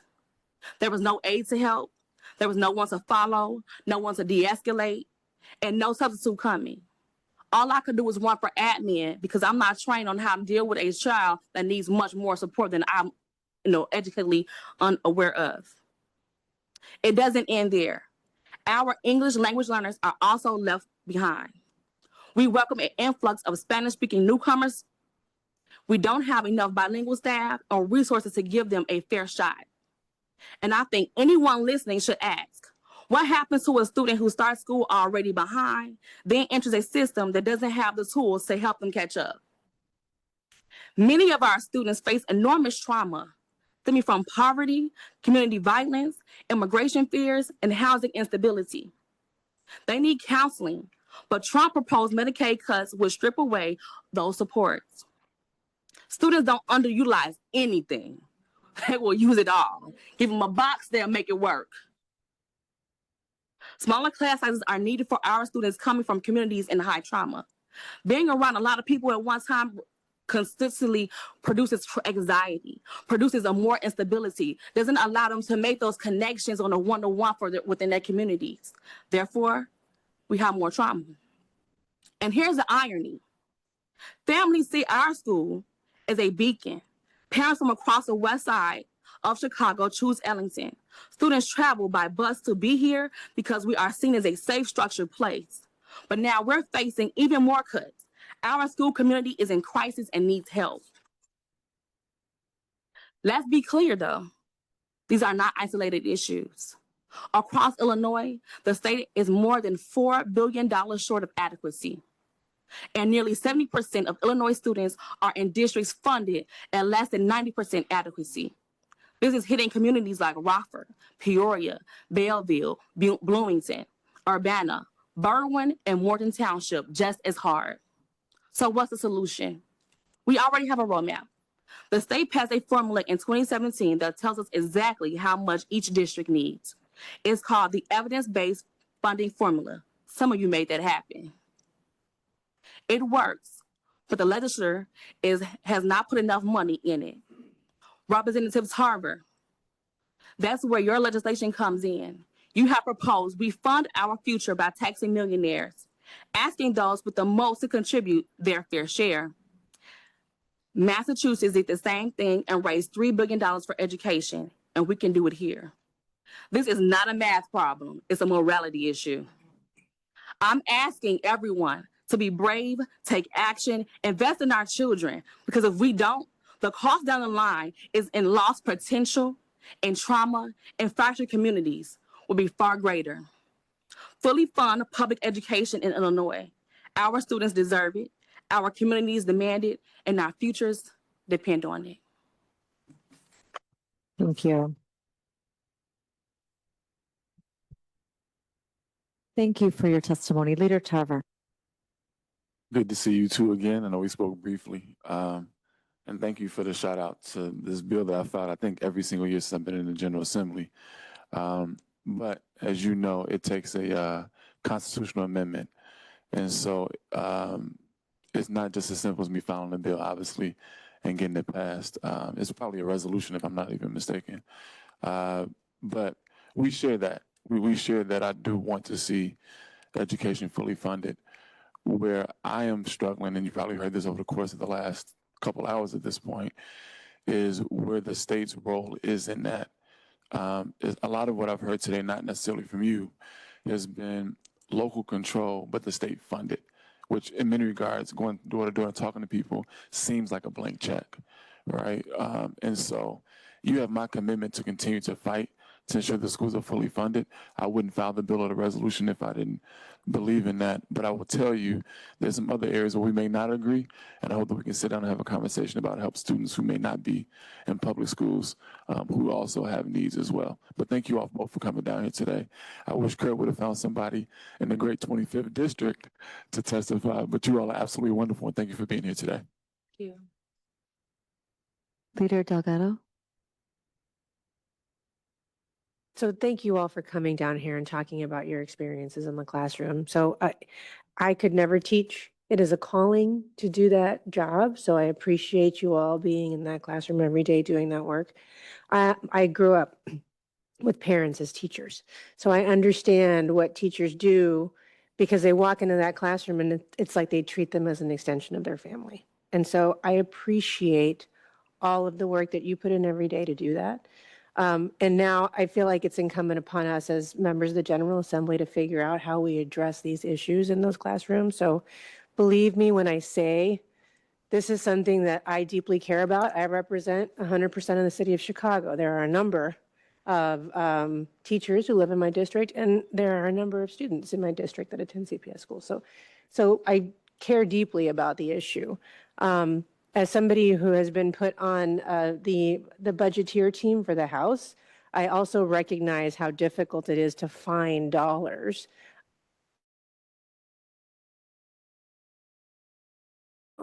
And raising revenue in a progressive way is very important. We want to make sure we're not hitting those who are least able to afford those things.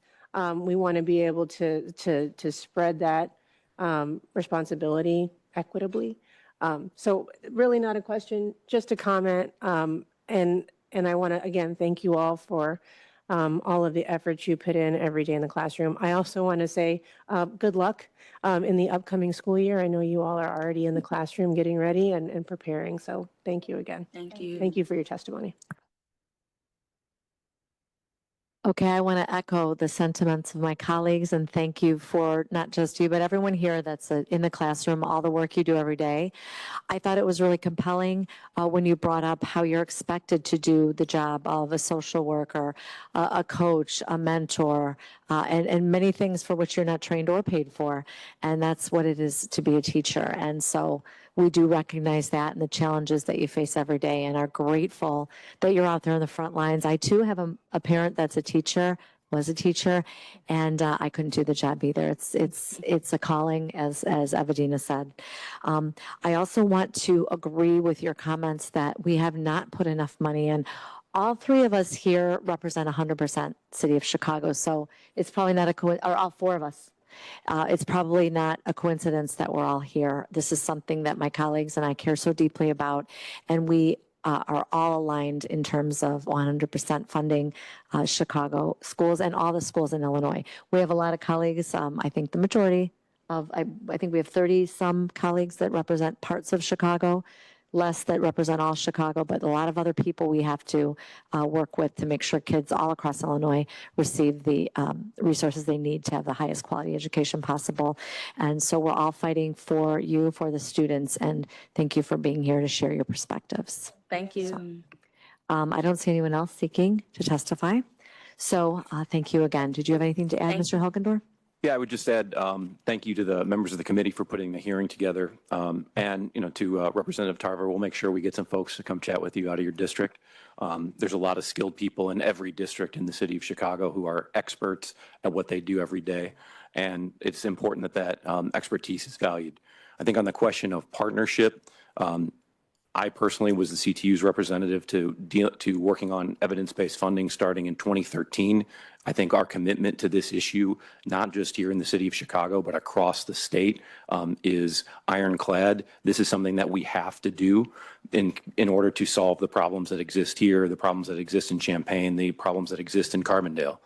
I would also say that, we are very clear that there are revenue needs across the district, across issues. We have had, Representative Delgado had talked extensively about the transit issue.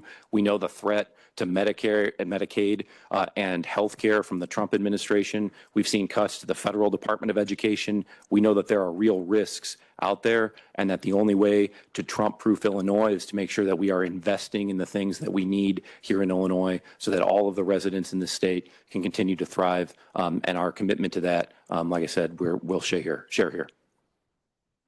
Well said. And one more thing, those outcomes, those student success numbers were really exciting. So congratulations. Thank you also for that. That was really a highlight of today for me. Thank you. Yeah.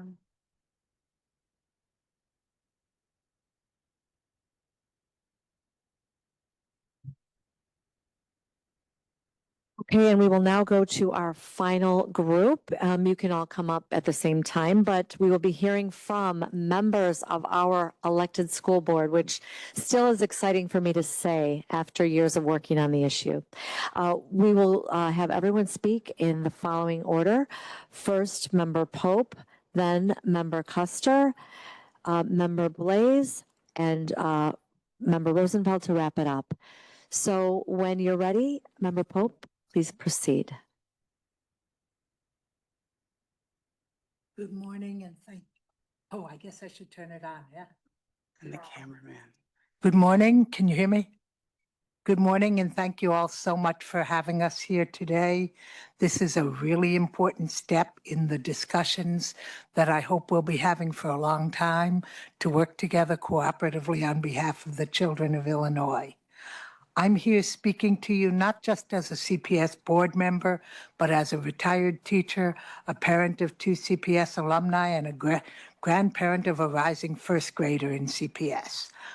I'm also here to listen. At our recent budget hearings, I heard parents, grandparents, educators, and community members say no to classroom cuts loud and clear. They do not want an austerity budget, and more importantly, our children do not deserve one. We heard them, and our board is not going to pass an austerity budget balanced on the backs of our most vulnerable students. This is especially vital because of the history of inequity and institutional racism that still looms large over our school district. As we all know, public education is critical to the survival of American democracy, especially in the era when democracy is under such a severe attack. Illinois is a prosperous state, but unfortunately ranks in the bottom half of states for the funding of its public schools. Despite the progress that was made, and I commend you all on this, with the establishment of the EBF, we remain a state with very disparate funding between the more prosperous districts and districts such as CPS. Chicago schools also face burdens that no other district in Illinois face, including full local funding of our teachers' pensions, costs of which are paid almost entirely by the state in other districts. This results in an over-reliance on property taxes and tax burdens that make rising housing costs in Chicago unaffordable for so many of our families. I am very grateful as a retired teacher for my CPS pension. That said, over 20% of that pension goes to pay my property taxes. Chicago schools and many other districts around the state have been underfunded for districts. I know this firsthand as I spent my teaching career as a bilingual high school teacher in neighborhood high schools. I saw firsthand the contrast between the resources my daughters had at Whitney Young and the resources available to my Black and brown students at Gage Park High School on the southwest side. We are right now at a crossroads. We can step up and fund the future, or we can languish and deprive our children of the opportunity to achieve their potential and to help improve our state and our society as a whole. We need to work together to find the money that's necessary to make the word equity and opportunity really mean something. We cannot play Hunger Games with our students' futures. We need to work together in Springfield and all around the state of Illinois to come up with the revenue solutions needed to provide the kind of education all parents want for their children. We all know that long-term solutions are what is necessary to avoid ongoing crises. We do, however, have a responsibility to today's young people, those who will be in our classrooms in just a few weeks. We cannot harm them while waiting for long-term solutions. We cannot allow cuts to our classrooms that will hurt children while we work on those longer-term solutions. Making cuts to children's classrooms is both short-sighted and morally wrong. We as a board, and I as an individual, am committed to working with you in your vital role as legislatures and with school districts around the state to come up with ways to increase school funding and make Illinois the leader it needs to be in public education nationwide. Thank you for your time. Thank you so much. Next up, Member Custer. Thank you to Leader Williams and to Leader Tarver and for the entire committee, my own representative, Delgado. Thank you. My name is Jennifer Custer, and I am the elected board member from District 1B on the northwest side of the city. I'm sure today you have heard a lot of talk about the very real and very serious financial situation that Chicago Public Schools finds itself in. And I'm not here to undermine the gravity of what we are facing or try to convince you otherwise. But I would like to try to bring back into focus today the consequence of each and every one of those dollars and to recenter ourselves on what this all means. There is nothing more destructive than adults fighting over money when children should be the focus. There are good things happening in Chicago Public Schools. We have record graduation rates. We have more students preparing themselves for career and college readiness than ever before. We see rapid growth of math and reading scores across the district as we come out of the years after the pandemic. And we see the district doubling down on programs and music and curriculum that brings joyful learning to our students. We see the district focusing on equitable learning for our students and doing everything they can to fix the inequities of the past. So easily we turn to the things that are wrong with something. And I hope that is in an effort to work on them and fix them. But rarely do we stop and turn around and celebrate the things that we have accomplished and look at how far all of those little baby steps have taken us. There is no question CPS has a long way to go. This looming deficit is a dark cloud over our work, threatening our path forward. So how do we trudge on? Like so many other public bodies, we do need to look at right-sizing our district. There's opportunity for this on many fronts in the next several years, but it is a reality we are probably going to have to face. Being intentional and meaningful in how we do that is the difference in our continued student success. And we need to begin to focus on how the board operates and takes care of its new governing body. This means talking about how the board and the district interact, but also how the board governs and the politics it chooses and doesn't choose to play, and how we are going to begin to truly take care of Chicago's children as we move forward. None of these are easy tasks, but many of us are taking it seriously, and we are trying to think creatively, imagining new and innovative ways to find efficiencies and deliver savings. We fought to be here because we want to continue to fight for a district that we love. For us, it is a district that has supported our families, led to successes, given us a second chance, and is now our own children and grandchildren's future. Coming down to Springfield for a handout is not something all board members believe is the path forward. We ask for your trust and to forge a new and strong partnership together for this important work and to always keep our students and their successes in the forefront of everything that we do. Thank you. Thank you. Ms. Blaze, when you're ready.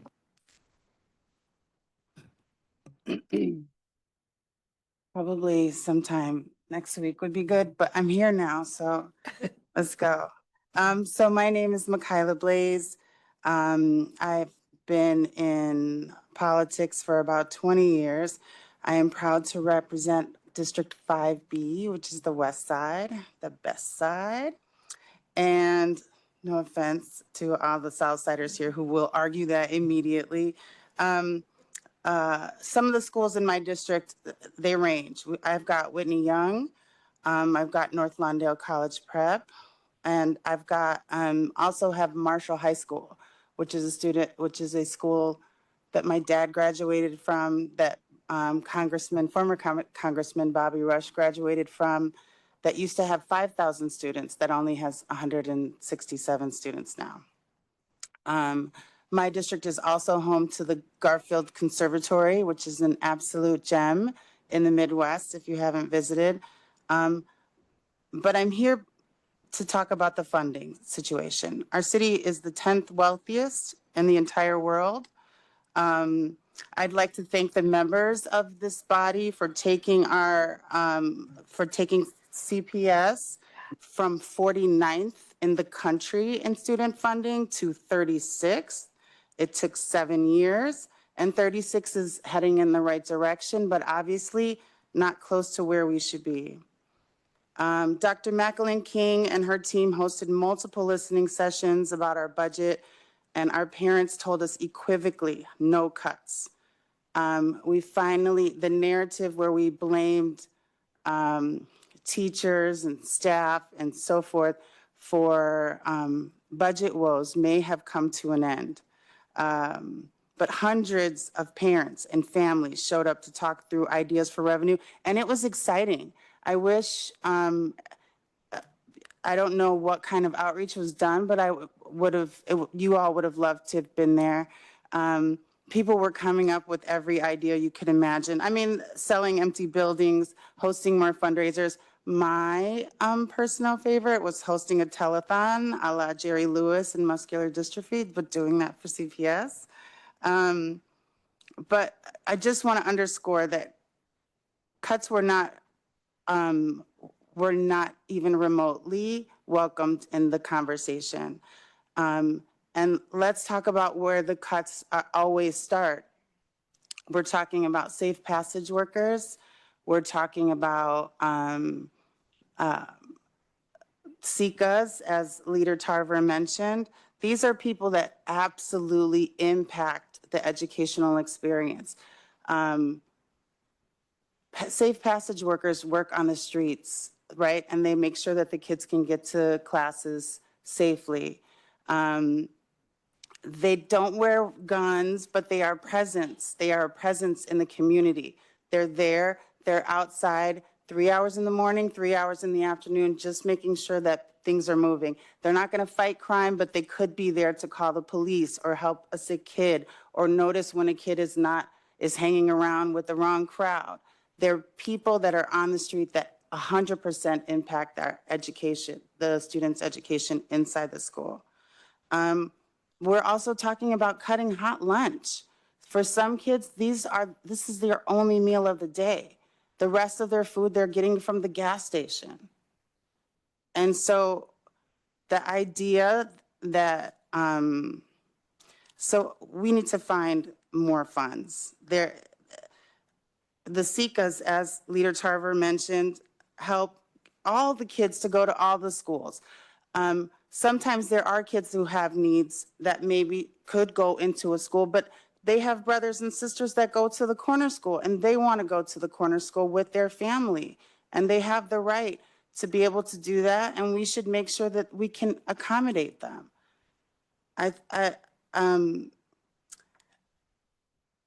Sorry, I got invited late, so I'm trying to run through this, but I'm very passionate about it.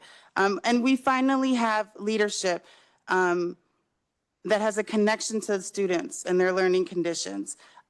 Say what you will about the 5th floor, Leader Tarver, but Mayor Johnson is the only Chicago mayor I know of that has put the ultimate skin in the education game. His children are at CPS, and so are mine.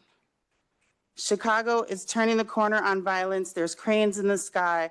Affordable housing is working. We have to solve the education piece. It is critical to our economy in Chicago. Most people, they come here in their 20s, they go to school here, they come here in their 20s, they hang out, and as soon as they have kids, they leave because they're afraid of CPS. We've got to make sure that our schools have what they need to be economic drivers. And lastly, because I don't know how much time I have left, also mentioned was that this funding isn't just for CPS. If we pay attention to the school funding, it's for the whole state.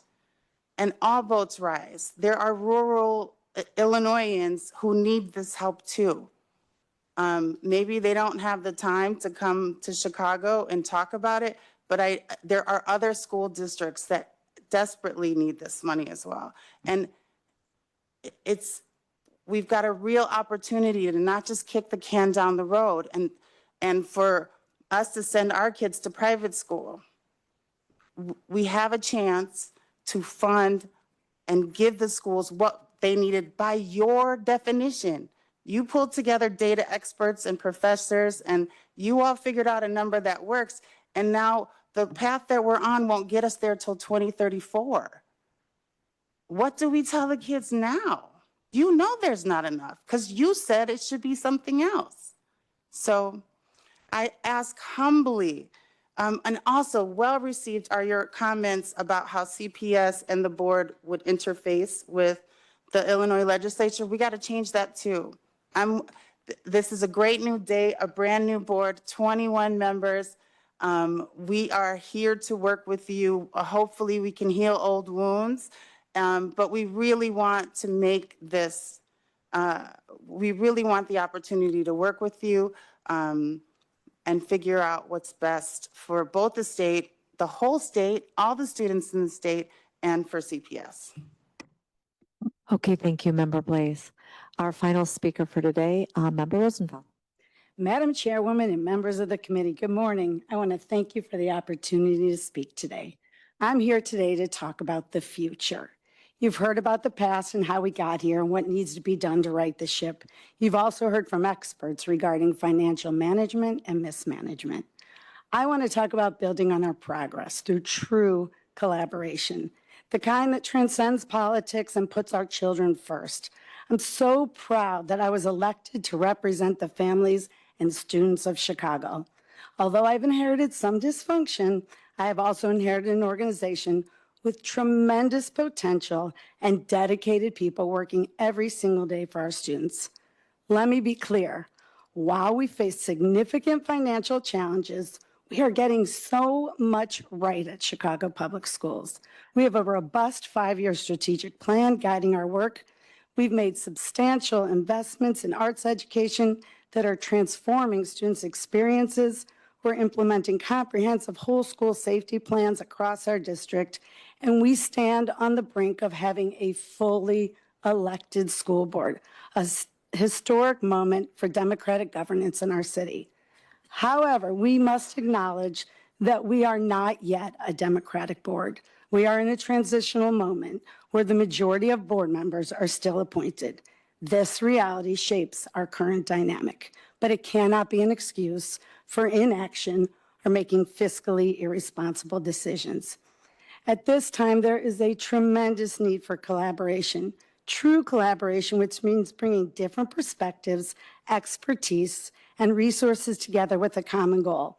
In the context of our finances, collaboration is no doubt essential. Our students, staff, and community members depend on us to manage resources wisely alongside city and state partners. It's about building trust, fostering open communication, and making decisions that benefit our district to ensure a bright future for every single student in CPS. In the name of collaboration, I want to address the recent demands for a special session in Springfield. While I respect differing viewpoints among board members, I must share that I did not request the special session, and I have real concerns about the approach taken. By no means did this voice represent the voice of Chicago Public Schools Board of Education. It was individual action, not collective board leadership. We at CPS cannot continue to blame everyone else for our challenges. I have no doubt that all elected representatives in Springfield want our schools and students to succeed. This is without question a shared responsibility that requires genuine partnership. Our partners in the city and state must help us to solve these problems, but it must be done through coming together, without blame, without accusations.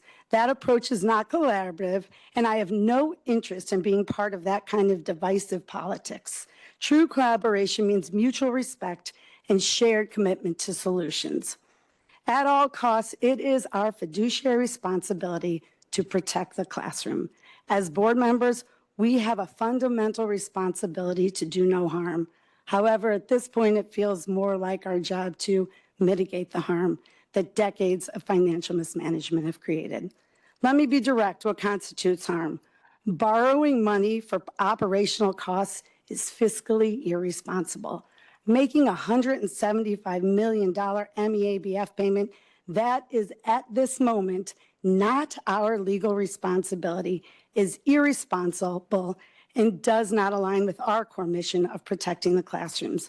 These actions would compromise our students' futures and betray the trust that the people of Chicago have put in me. Addressing our budgetary challenges requires a collective effort, and I'm calling on and asking every single stakeholder to contribute. My fellow board members, let us question every single contract and scrutinize expenditures while maintaining collegial discourse. Central office departments, they must review and evaluate operations to identify efficiencies. City and state officials, we need your partnership in finding sustainable funding resources. And philanthropic organizations, help us support the social emotional well-being of our students. On August 29th, regardless of the budget vote outcome, I propose forming working committees that include state and city elected officials. These committees should immediately begin planning for the 26-27 school year budget. We cannot wait until we have a fully elected board in January of 2027 to do the right thing. Our students' futures depend on it.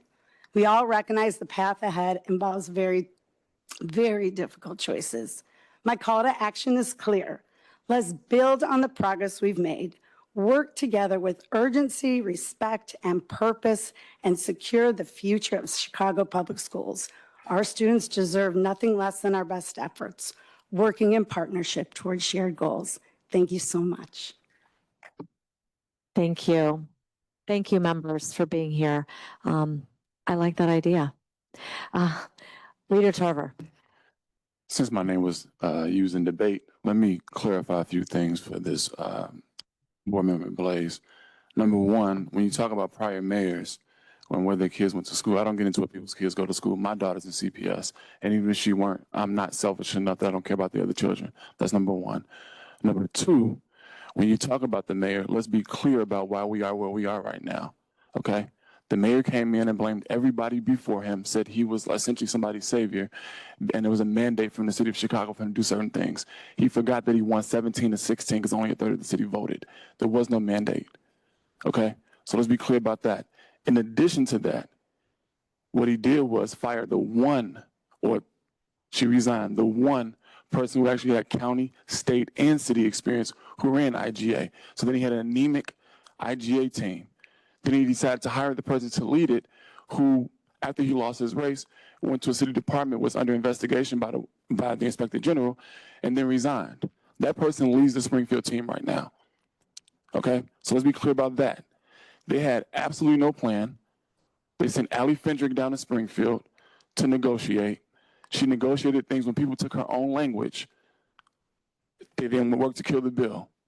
Let's be clear about what's going on. If the mayor had a Springfield team that knew what they were doing, he wouldn't be wearing a jacket for killing a hemp bill that was already dead. Part of the reason we're in this position right now is because, like I said last September, everybody wants to help children. Not very many people want to help him because of his lack of leadership.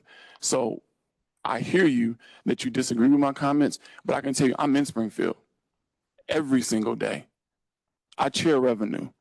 I know what ideas came forth. You know what they are? I just said them earlier. Raise the property tax levy or change the threshold for the school board vote.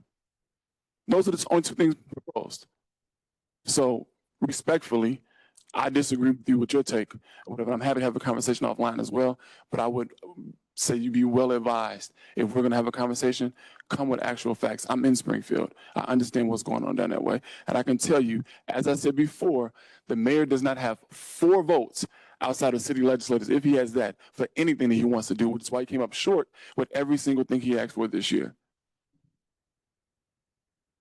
Okay, so just to reference something that Leader Tarver alluded to that came up a little bit in the spring session. So the board, it's a majority for most votes, but for budgetary votes, it's can you explain how that works? I see Member Pope shake your head and Rosenfeld. So go ahead, I'll address it. So a budget vote is a majority vote. If there are amendments to a previous budget, which was the issue that came up last year, then that has a different threshold, but a regular budget vote is a majority vote. Okay, is that 2/3 then? Okay, do you want to elaborate? Yes, an amendment vote is a 2/3 vote. You need a supermajority. Okay, so only for amendments to budget items, would it apply to the superintendent appointment? Just wondering if you guys, go ahead. It's a Sorry, majority vote. that's majority for a superintendent appointment. Okay. Did anyone else want to elaborate on that? There was a bit of a buzz at last session that that was something that might be proposed to be changed. Obviously, with a board in a hybrid situation, it doesn't seem to make sense to do that now. Wait till we're fully elected to reevaluate voting thresholds. So, anyone thoughts? Can Yeah. just respond, Leader Tarver. I suppose I should have expected that tongue lashing. What I was saying is that the mayor has kids at CPS. I agreed with you on the fact that CPS and the Illinois legislature need to work together better. I'm not here to debate whether the incoming administration and you guys work together, because I wasn't there. You're right. But I do think it's important, and one of the reasons that I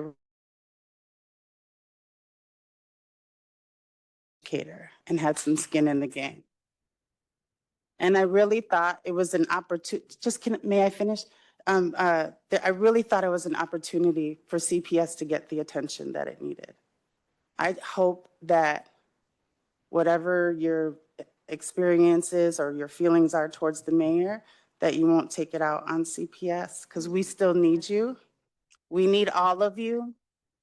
And I respectfully, I'm not arguing with anything you're saying, I promise you. And that was the reason I said that. That was it. I went to Catholic schools, so I'm not mad at Catholic schools. So first and foremost, I preface in my earlier comments, all I care about are children. Let me be very clear. All I care about are children. Because someone is an educator does not make them an effective leader. And what I am saying is that in my estimation, in my experience, part of the reason we are where we are is because of the ineffectiveness and sometimes ineptitude of the fifth floor collectively. I will say that, I've said it before. Children, I think, are suffering in many regards, not because there's not a commitment by the legislature. We've heard clearly today, the state has been at the table the entire time. Let's just take a step back. CPS, City of Chicago have home rule. Why? Why does it have home rule? Because the state gave it to them. The state provided that. Okay? What has been asked for is the ability to raise additional revenue and so on. Got that. That has to come to the state. The state has been a willing partner at every single turn. We will remain a willing partner.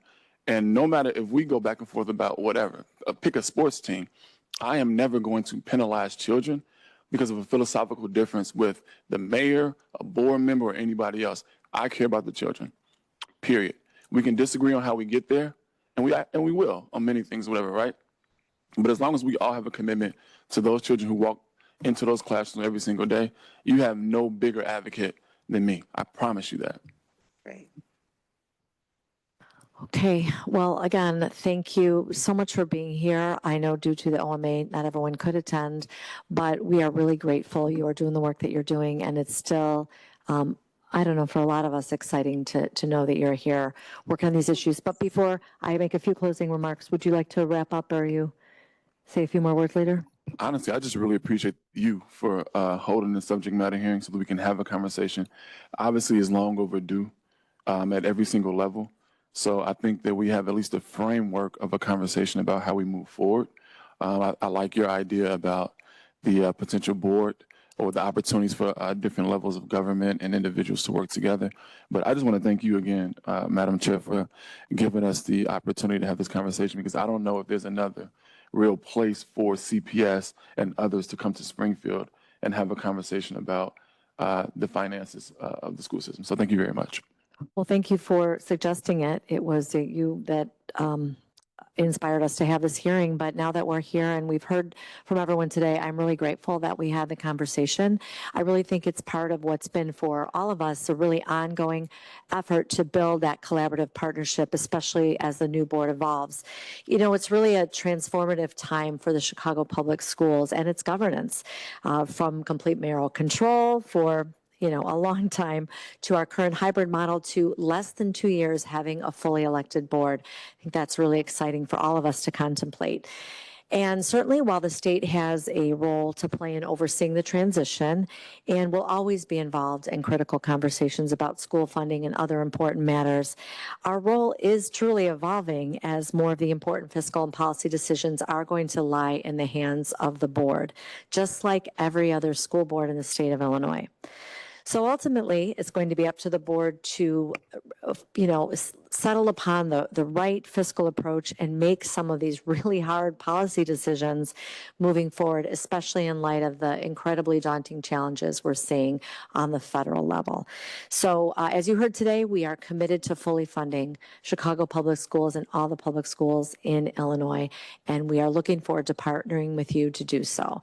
I want to sincerely thank everyone who took the time to be here today, and those of you who just came to watch and participate for your engagement, and look forward to continued conversation.